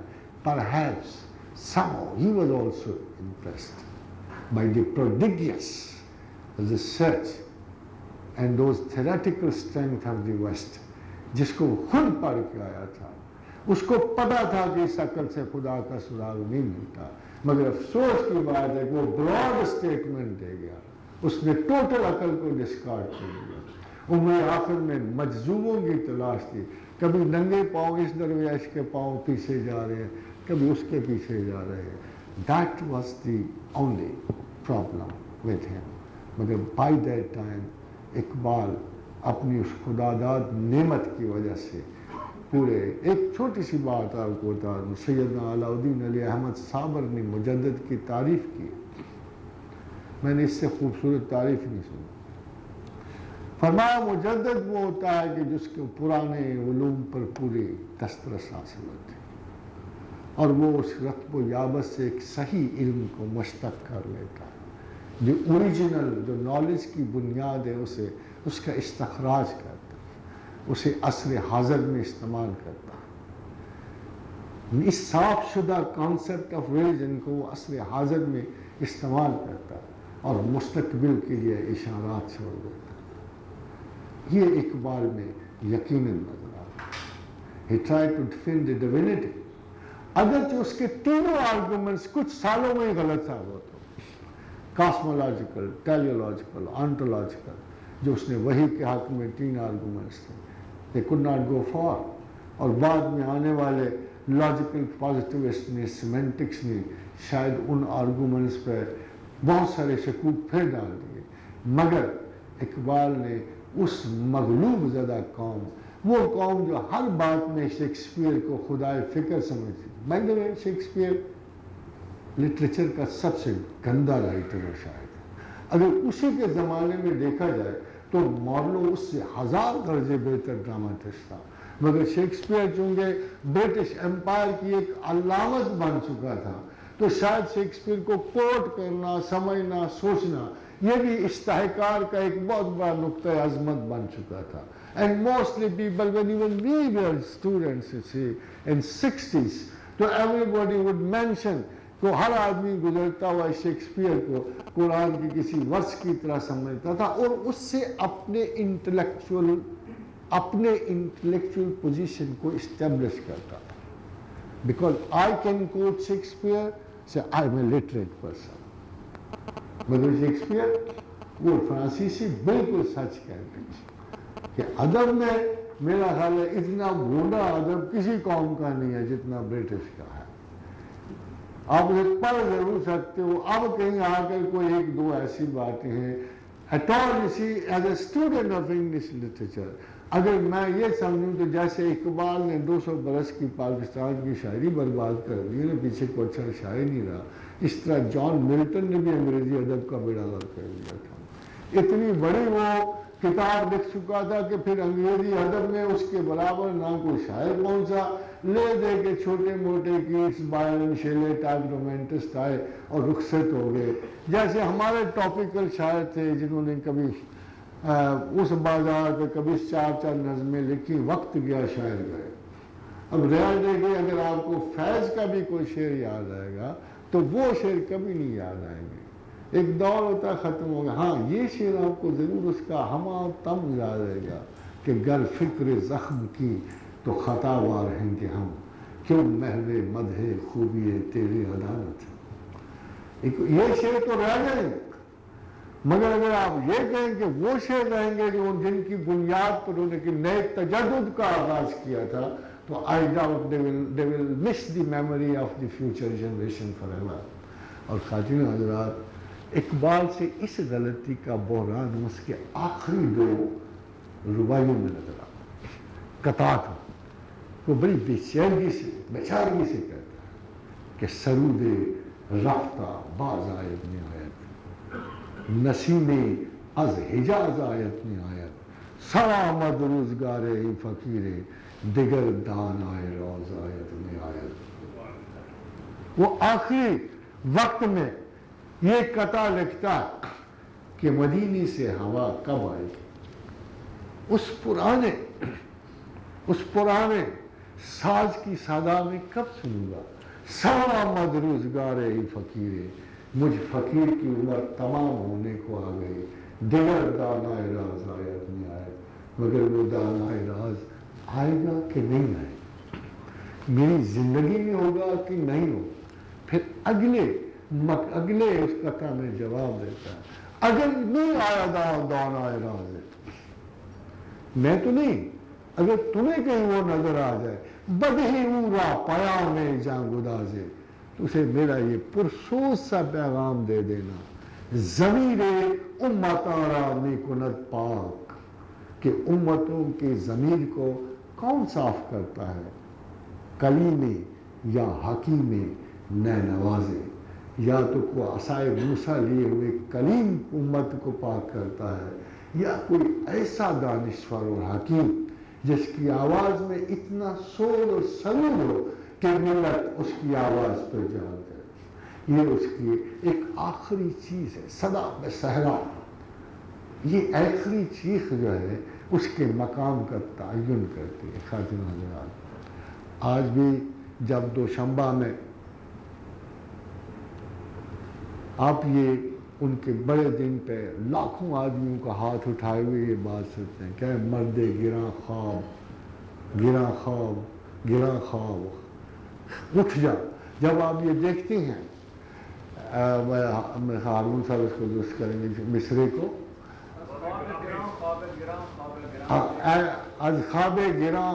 گراں خواب گراں خیز، یہ اقبال کا مصرع ہے، ٹرانسوکسیانہ میں ہے، یہ دریائے جیہوں کے اس پار بھی سنا جا رہا ہے، اس پار بھی سنا جا رہا ہے۔ Iqbal is everywhere، he's in Egypt، he's in Turkey، اور یہ مجدد عصر کی علامت۔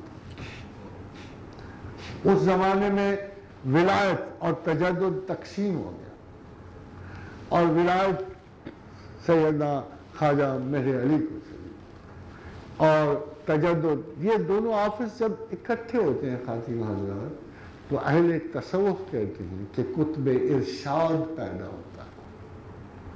جب یہ 2 آفس اکٹھے ہوتے ہیں، ولایت اور علم اکٹھا ہو جائے اور تعلیم شروع ہو جائے، اس وقت اہل صوف کہتے ہیں کہ قطب ارشاد کی نمود ہوتی ہے، اور جب قطب ارشاد کی نمود ہوتی ہے کہ علم کے تمام باقی رستے بند کر دیے جاتے ہیں، پھر آپ کو مظلوم نہیں نظر آتے، کوئی بندہ ایسا نہیں نظر آتا جس پہ، کیونکہ اس کے ذمے 2 کام ہوتے ہیں، احیائے جو ان کے قلب مسلمان بھی ہوتا ہے اور اس کی ذہنی صلاحیتوں کو بھی اس نے نمود دینی ہوتی ہے۔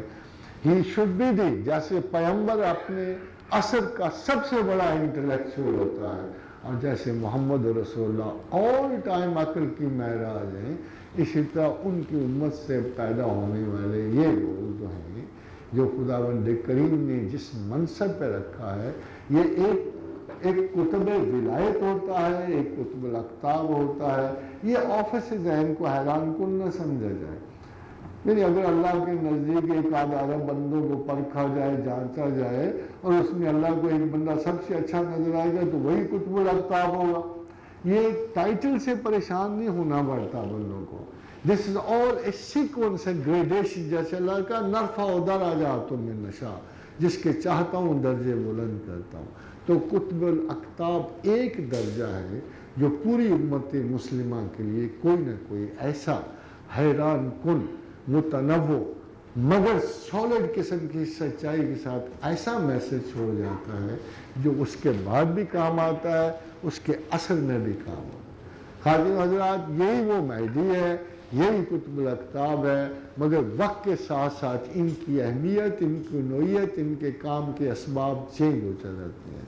اقبال میرے نزدیک اس زمانے میں جتنے بھی ہمیں لوگ نظر آتے ہیں، اور پورے عالم اسلام میں کسی شخص کو اتنی دور تک پھیلتا ہوا نہیں دیکھتا اور اتنی دور تک جاتا ہوا اس کا میسج نہیں نظر آتا، مگر اس کی ڈیتھ بھی بالکل اس وقت ہوئی ہے جس کے برابر حدیث پریڈکٹ کرتی ہے کہ وہ صدی کے اوائل اور یا اواخر میں پیدا ہوتا ہے اور اسی کا صدی کے اوائل و اواخر میں جاتا ہے. تو 36 اور 38 میں ہم سے یہ دونوں نعمتیں چھین لی گئیں. ادھر خواجہ میرے علی کی وفات بھی ہوئی، ادھر اقبال بھی جاتے رہے. And both the dignitaries in the mysticism and in education were lost. اور اقبال میرے نزدیک اس صدی کا واحد آدمی ہے جو مجدد کے ٹائٹل کو کوالیفائی کرتا ہے. وَمَا عَلَيْنَا إِلَّا الْبَلَاغُ.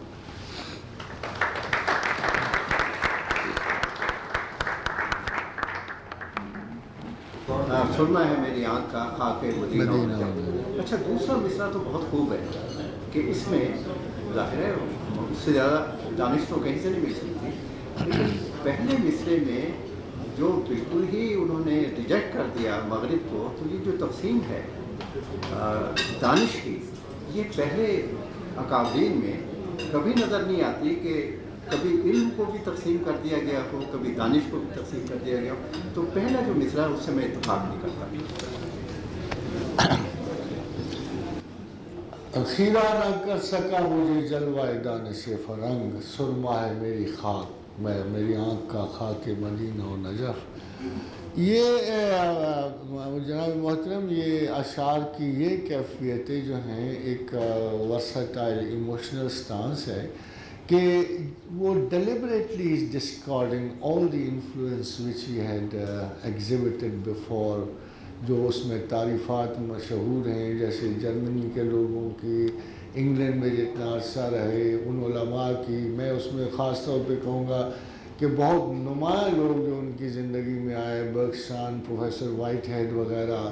اور یہ اتنے، چونکہ تمام ریسرچز میٹافزکس پہ جاری تھیں، تو اس کے ساتھ ساتھ ایک نئی چیز بھی آ رہی تھی جو ان کی ایجادات، ان کے نئے نئے طرف، ان کے کلچرل آسپیکٹس تھے ان کی سوسائٹی کے.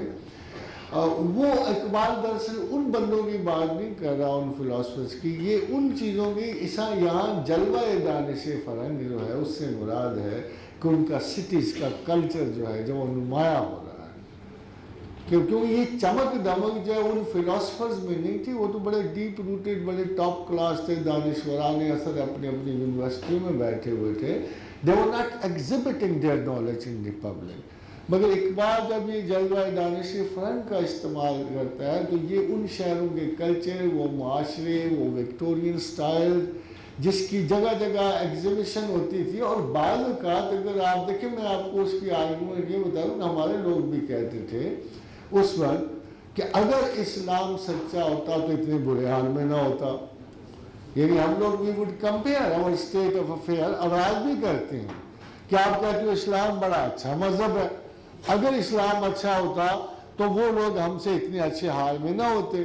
یا بیشتر مفکرین جو بعد میں جب ہم جدیدیت کے جو لوگ آئے تو انہوں نے ان کی شہروں کو دیکھ کے یہ کہا کہ یہ لوگ اس لیے معزز ہیں یا خوبصورت ہیں یا برتر و اعلیٰ ہیں کہ ان کا علم بہتر ہے.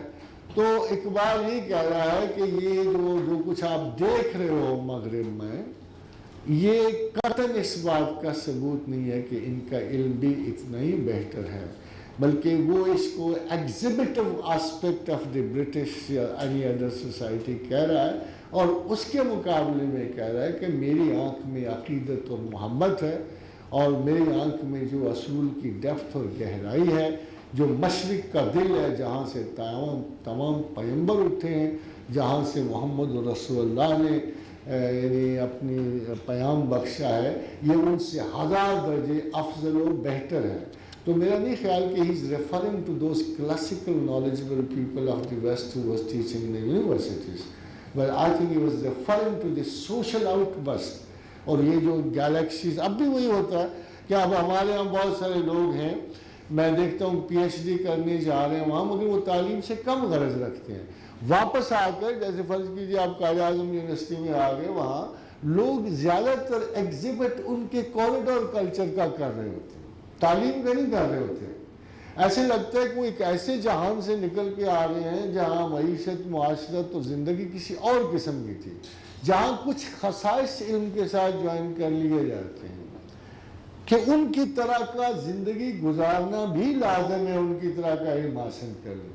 تو اقبال اس آسپیکٹ پہ غور کر رہا ہے کہ علم تو ہم کسی بھی جگہ جا کے حاصل کر سکتے ہیں، اور اس نے بھی کیا، but he was not so impressed to accept the culture also, کیونکہ اس کلچر کو ایسی کو خاص بڑی خوبی تو ہے نہیں. قوموں کے کلچر ادھار ہوتے ہیں. وہ وقت تھا کہ وہ اندھیرے جیسے رینیسانس اور ریفارمیشن کے زمانے میں پورا یورپ اور سارا انکلچر تھا، اور اتنی بری طرح انکلچر تھا کہ کسی کو سر درد ہوتا تو کیل ٹھونک دیتے تھے اس کے سر میں، نہ درد رہے نہ سر رہے. اور اسی طرح وہ بعض اوقات اگر اس وقت کی آپ انکویزیشن دیکھیں اور ٹیمپلرز کی جو رسم و رواج، وہ آج تک اب بڑی فلموں میں ان کے آنے بھی شروع ہو گئے ہیں، وہ مظاہرات جو اٹیلین چرچ نے اختیار کیے یا پریسبیٹیرین چرچ نے اختیار کیے، یا جو جنگیں جو خطرناک حادثے انگلینڈ میں پیش آئے، اب اس کے تھوڑے تھوڑے مظاہرات ہو رہے ہیں. مگر اگر سچ پوچھا جائے تو آج بھی وہ ڈیپتھ میں اس کروسیڈ کے محتاج ہیں جس کی وجہ سے علم سپن کیا، اور مہذب ترین مسلمان قوموں سے وہ نکل کے، اگر آپ مارکو پولو کی بھی داستان پڑھیں تو آپ کو حیرانی ہوگی کہ اس وقت الجیریا، ٹیونس وغیرہ یہاں کے بارے میں منشور تک مسلمان، اسی طرح شہر سبز جو تھا، خیبہ، سمرقند، بخارا، یہ خواب تھا ویسٹ کا. اور ادھر آنا وہ اس تصور سے آتے تھے. اگر نیپلز کی بندرگاہ پہ جب مسافر اترتے تھے تو وہ پریوں کی کہانیاں سناتے تھے اور وہ دولت کی کہانیاں سناتے تھے. It was just not very for. اور بلکہ ایک حیران کن بات میں آپ کو ضرور بتانا چاہتا ہوں کہ آرمیڈا کی 1588 میں آرمیڈا کی لڑائی ہوئی ہے جو ملکہ الزبتھ کے زمانے میں. تو اس وقت 4 لیٹر جو ہیں گورنمنٹ آف برطانیہ نے لکھے اور سلطان سلیمان ذیشان کو، اور اس میں درخواست کی ہے کہ ہم غریب سے لوگ ہیں، مسکین سے، اور ہم ایک بہت بڑی جنگ کے لیے نکل رہے ہیں، تو از کرو از راہ کرم جب ہم جنگ کو نکلے تو آپ ہمارے ملک کی حفاظت کرنا. اس وقت دنیا میں 3 ہی بڑے بادشاہ تھے اور کسی چوتھے بادشاہ کا نام ہی کوئی نہیں تھا، اور ایران اس کے سارے ملحقہ میں شاہ عباس اعظم کی حکومت تھی. ہندوستان اور خوارزم ٹرانسکشیانہ تک سلطان جلال الدین محمد اکبر کی حکومت تھی، اور وسط یورپ کے دل میں اور تمام ایشیا مائنر پہ سلطان سلیمان ذیشان کی حکومت تھی. کوئی بادشاہ دوسرا تو سنا ہی نہیں گیا تھا. برسر تذکرہ آپ کو ایک لطیفہ بتاتا چلا کہ سلطان جلال الدین محمد اکبر کے زمانے میں جب برٹش کی سفارت آئی، اب تو وینم سے تو نہیں کہا جاتا، وہ بھی گئے یہ بھی گئے، مگر یہ ہے ایک لطیفے کی بات کہ جب برٹش کی سفارت آئی ہے تو اس نے بڑے بڑے لمبے القابات استعمال کیے، the queen of the seas and the skies and air. وہ تو اقبال بڑے کو 15-20 منٹ اس نے ٹائٹل پڑھتے ہوئے ملکہ کے بارے میں لگائے. تو اکبر ویسے ہی سن بیٹھا رہا. تو جب وہ پورے اس نے کلمات ختم کیے تو وہ مڑا اپنے وزیر کی طرف، ابو الفضل کی طرف، تو اسے کہا یہ جزیرہ نما چراغ تھا. یعنی آپ خود سوچیں کہ یہ حال تھا اس وقت یورپی ممالک کا کہ جب اس نے بڑے بڑے القابات کوئین آف انگلینڈ کے ختم کیے تو اکبر نے ابو الفضل این جزیرہ نما چراغ یہ ہے کہاں.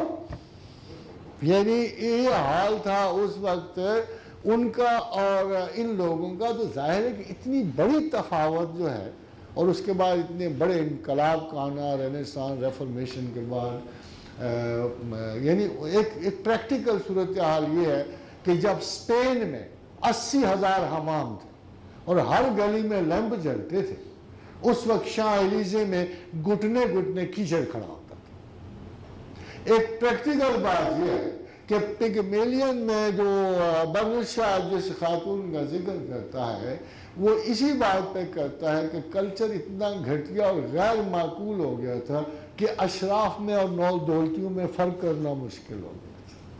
تو یہ تو لین دین ہوتا ہے معاشروں سے معاشرے تک. یہ کوئی انفیریورٹی کی بات نہیں ہوتی، یہ کوئی ایسی بات نہیں ہے کچھ انہوں نے ہم سے لیا. اگر وہ نہیں مانتے تو میں کیا کہہ سکتا ہوں کہ زمانہ اور زمین شاہد ہے کہ 200 برس تک حجت الاسلام محمد بن احمد الغزالی اور ابن رشد کی کتابیں کیمبرج اور آکسفورڈ میں پڑھائی جاتی تھیں. they were the masters. اور اب اگر ہم ان کی طرف سے آئی ہوئی کتابیں پڑھتے ہیں تو یہ چند دنوں کی بات ہے. پھر وہی ہے، بلکہ آج میں پورے دعوے سے کہہ سکتا ہوں، بلکہ یقین سے کہہ سکتا ہوں، دعویٰ تو خیر ناقص ہوتا ہے، کہ within 50 years the entire balance is going to shift to the east. چاہے وہ پاکستان کی طرف پلٹے یا چائنا کو پلٹے.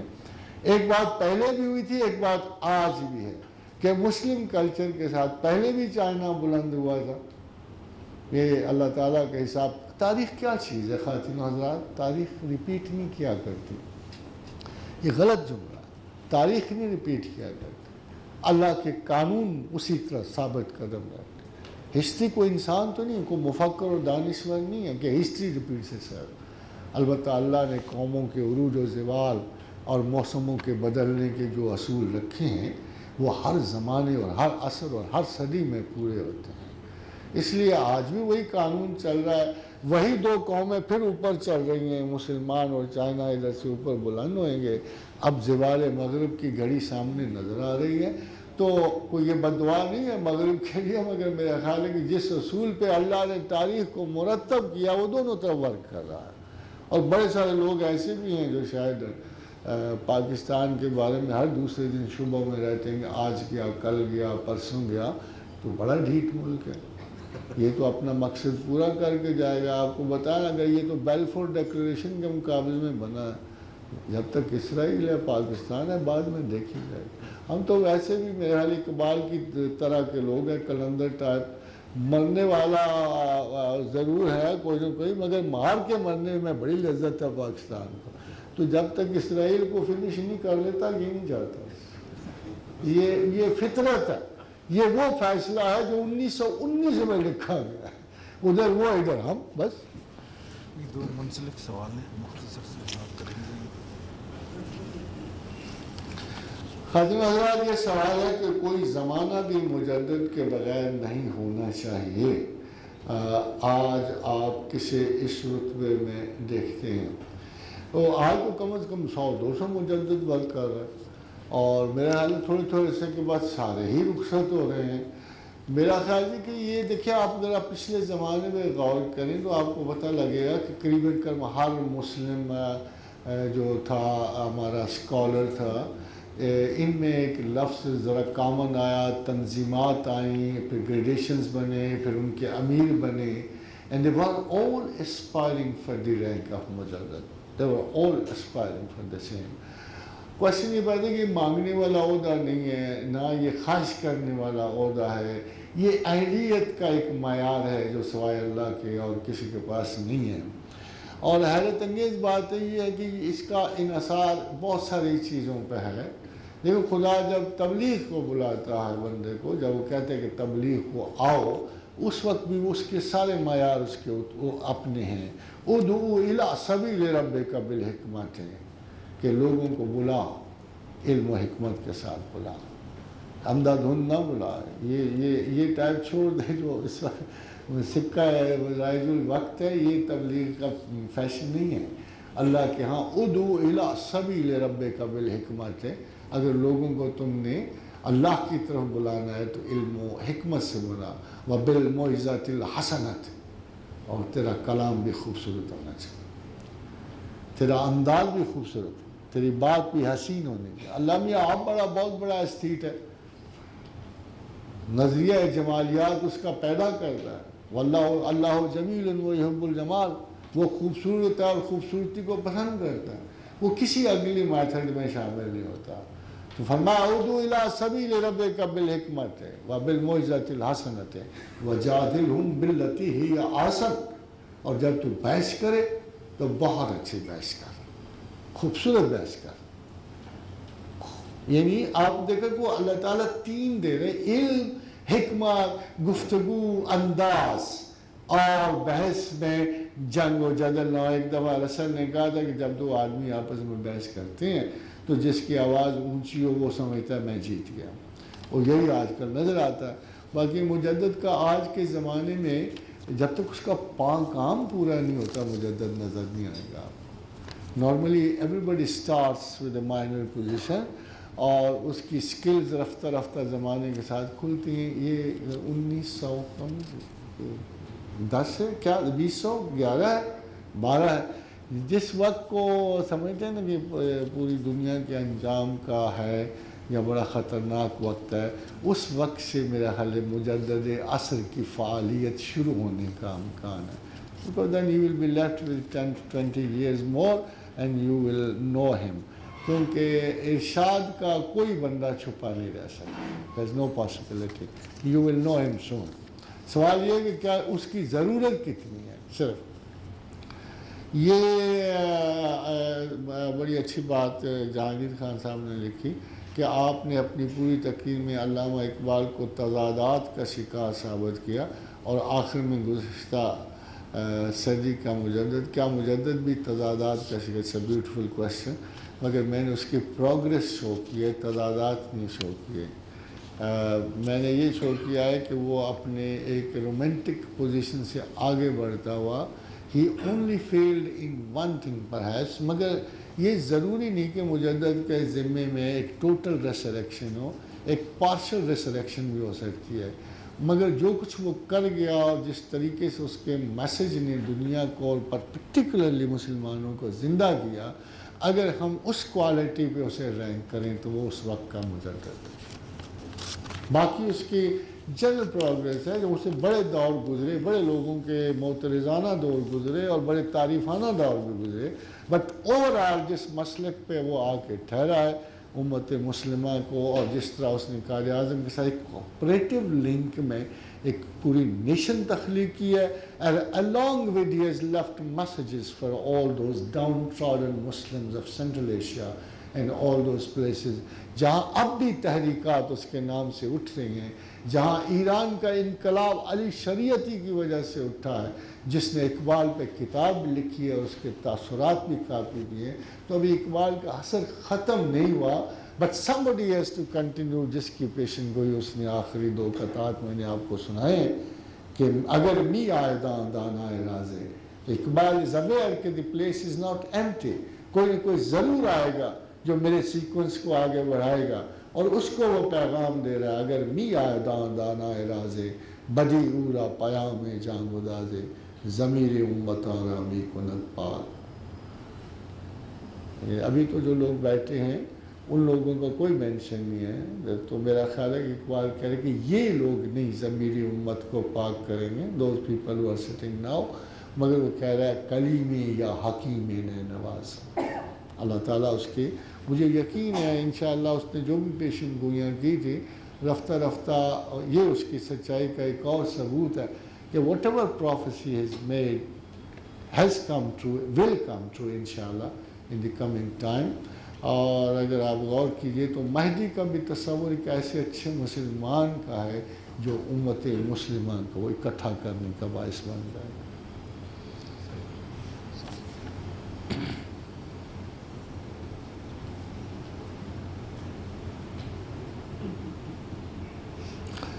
یہ خاتون حضرات، یہ بھی سوال اچھا ہی لگتا ہے کہ اقبال کا شمار ان لوگوں میں سے ہوتا ہے جو شہر تصوف سے باہر تھے، لیکن دوسری طرف آپ خود بارہا انہیں کوٹ کرتے ہیں کہ اقبال نے کہا every mystic records victory over time and space. یہ وہ کیفیت ہے جو باہر سے نظر آتی ہے، یہ وہ کیفیت نہیں ہے جو مسٹک فیل کرتا ہے۔ یہ آپ کو پتہ ہونا چاہیے کہ جب ہم رائے دیتے ہیں تو ہم اپنی رائے دیتے ہیں، جیسے بہت سارے ویسٹ میں اب انگریزی زبان کی سب سے بڑی بدقسمتی یہ تھی کہ وہ ان مشترکہ الفاظ کو جو عربی و فارسی میں لکھے گئے ایکویولنٹ ٹرانسلیشن تو کر لیتے تھے، مگر وہ اس کیفیت کو نہیں ڈال سکتے جو انسان کے باطن میں ہوتی ہے، جو ہمیں بعض اوقات کسی اردو میں لینگویج میں ملتی ہے یا عربک میں ملتی ہے۔ تو اس سے ایگزیکٹلی اسپیکنگ اگر آپ یہ چاہیں کہ اگر کسی صوفی کے اندرونی کیفیت کو آپ ایکویولنٹس میں ٹرانسلیٹ کر رہے ہیں تو وہ بہت مشکل ہوتا ہے۔ موسٹلی اگر آپ نے دیکھا ہو تو یہ تصوف کے لیے جن ٹرمز کو یوز کیا گیا ہے وہ فلسفی سے زیادہ ملتی تھی بجائے وہ مسٹیسزم سے ملنے کی۔ تو اسی لیے اقبال نے اسی پہ ایک اتھارٹیٹیو جو بڑی خوبصورت سٹیٹمنٹ دی، وہ غالباً اسی وجہ سے دی ہے کہ بعض کیفیات تصوف سے وہ آشنا نہ تھے کہ آل مسٹک ایکسپیرینسز ایکس کمیونیکیبل، جو کمیونیکیٹ نہیں ہو سکتا۔ مگر اقبال ظاہر ہے کہ اتنا اچھا مسلمان تھا کہ میرا خیال یہ ہے کہ اگر وہ اس ایک حدیث پہ بھی جس کو آپ دیکھتے ہو کہ اللہ کے رسول نے فرمایا کہ جس کی آنکھ سے کہ 8 چیزوں کی مجھے ضمانت دی گئی ہے، اور اس میں ایک ضمانت یہ ہے کہ جس کی آنکھ سے میرے لیے ایک آنسو بھی نکلا، میرے لیے خدا کہتا ہے اس پہ نار دوزخ ہمیشہ کے لیے حرام کر دیں۔ تو اقبال تو ایسا بہت روایت کی ہے، بہت روایت کی ہے۔ تو اس کے اخلاص، دیکھیں بعد ساری بات تو اخلاص کے تصوف کی بنیاد ہی اخلاص پہ ہے۔ اب آگے کی جو پروگریس ہے وہ کنفیوژن اقبال کا جگہ جگہ نظر آتا ہے کہ وہ سٹیٹس کیا ہے، اور most probably he mistook all those people who are living. اگر اس سے شاید غالباً ٹوٹل چشتیہ صوفیاء کی طرف رہتے تو ان کی سند تو ہمارے پاس بھی تھی، مگر وہ ایسے اسکول آف پریکٹیکل تھاٹ کو چلے گئے ہیں جن کی اپنی یعنی حقیقت جو ہے بڑی مشتبہ تھی۔ And that was one of the major confusion Iqbal met in his till the later life. مگر جب وقت آیا تو پرائیورٹی کھو چکی تھی، پلیٹ ہو گئے تھے وہ۔ یقیناً ان کو ان تجربات سے واسطہ پڑا، مگر علم کے بارے میں ان سے کچھ غلطی ہو گئی، کیونکہ بہرحال علم ہی خدا تک پہنچاتا ہے، عقل ہی خدا تک پہنچاتی ہے، اور عشق کا اس سے کوئی دخل نہیں ہوتا۔ بلکہ یہ کہہ سکتے ہو کہ علم اپنی تلاش میں جب جنون کی حد تک پہنچتی ہے تو وہ عشق ہو جاتا ہے۔ شاید اگر اس کی ریفرنس ہوتے اقبال بھی سچا تھا، but I don't think so. He speaks of surrender. وہ ایک بحر بے کنار میں گم ہونے کو عشق کہتا ہے، اور عقل کو الزام دیتا ہے، مگر عقل جو ہے 3 حصوں پر مشتمل نہیں ہوتی۔ By the way, this is up to Iqbal. The knowledge was only considered. عقل 3 حصوں میں تقسیم ہوتی تھی، اور ایک حصے کا اس میں اور رہتا تھا۔ عقل جو ہے وہ انٹیلیجنس اور انٹلیکٹ سے ہوتی ہوئی انٹیوشن تک جاتی تھی، اس سے آگے دنیا کی نظر میں کوئی عقل نہیں تھی۔ بدقسمتی سے سب سے بڑا طرز فکر، سب سے بڑی کوالٹیٹیو عقل کو ریفیوز کر دیا گیا تھا، اور وہ الہام تھا۔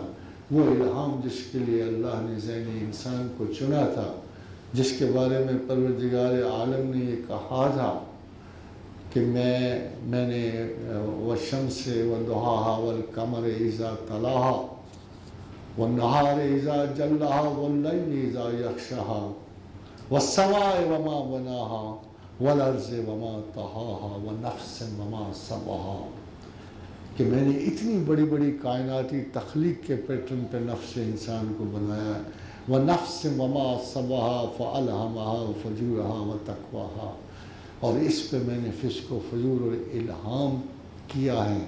اور یہ الہام کوئی غیر معمولی روایتی کنڈیشن نہیں تھی، یہ عقل کی وہ فارم تھی جسے ڈسکور کرنا انسان کا کام تھا۔ انٹلیکٹ جب ایک نقطہ پہ مرکوز ہو جاتی ہے اور محنت کرتی ہے تو وہ وجدانی کیفیت حاصل کر لیتی ہے، جیسے نیوٹن کو، جیسے الیگزینڈر فلیمنگ کو، جیسے کسی بھی سائنسدان کو۔ مگر جب عقل خدا کی معرفت سے سوچنا شروع کرتی ہے وہ درجہ الہام تک پہنچتی ہے۔ فَأَلْهَمَهَا فَجُورَهَا وَتَقْوَاهَا قَدْ أَفْلَحَ مَنْ زَكَّاهَا وَقَدْ خَابَ مَنْ دَسَّاهَا۔ اتفاق سے یہ پہلو اقبال کی نظر میں نہیں تھا۔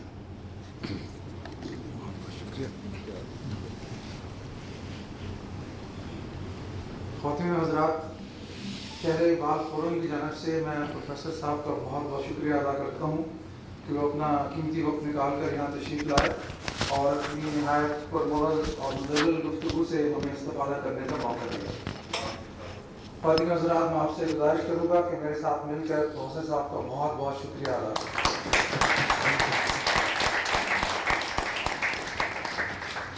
Ladies and gentlemen, I'm very thankful to being very, very patient to listen my speech.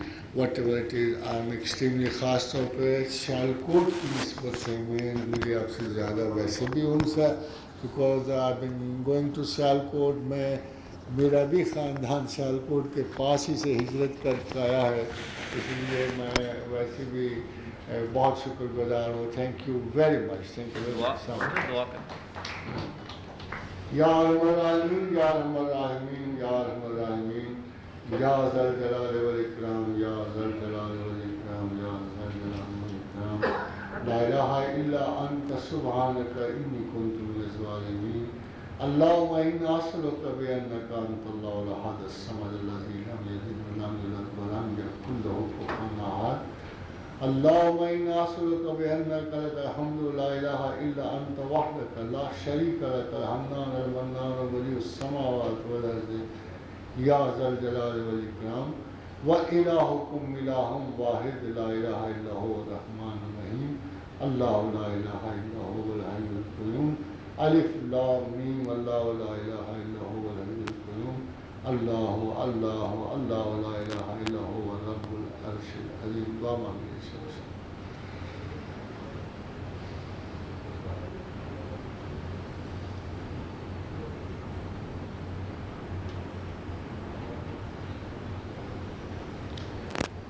اللهم اجعلني صبورا واجعلني شكورا واجعلني في عيني صغيرا وفي أعين الناس كبيرا، اللهم أحسن عاقبتنا في الأمور كلها وأجرنا من خزي الدنيا وعذاب الآخرة، اللهم أعنا على ذكرك وشكرك وحسن عبادتك، اللهم إنا أسألك العفو والعافية، اللهم إنا أسألك العفو والعافية، اللهم إنا أعوذ بك من البرص والجنون والجذام وسيء الأسقام، اللهم اجعل أوسع رزقك علي عند كبر سني وانقطاع عمري، اللهم إنا أسألك من فضلك ورحمتك فإنه لا يملك إلا أنت، اللهم صل على محمد وعلى آل محمد كما صليت على إبراهيم وعلى آل إبراهيم إنك حميد مجيد، اللهم بارك على محمد وعلى آل محمد كما باركت على إبراهيم وعلى آل إبراهيم إنك حميد مجيد، اللهم صل عليه كما ذكره الذاكرون، اللهم صل عليه كما غفل عن ذكره الغافلون، وسلم تسليما كثيرا۔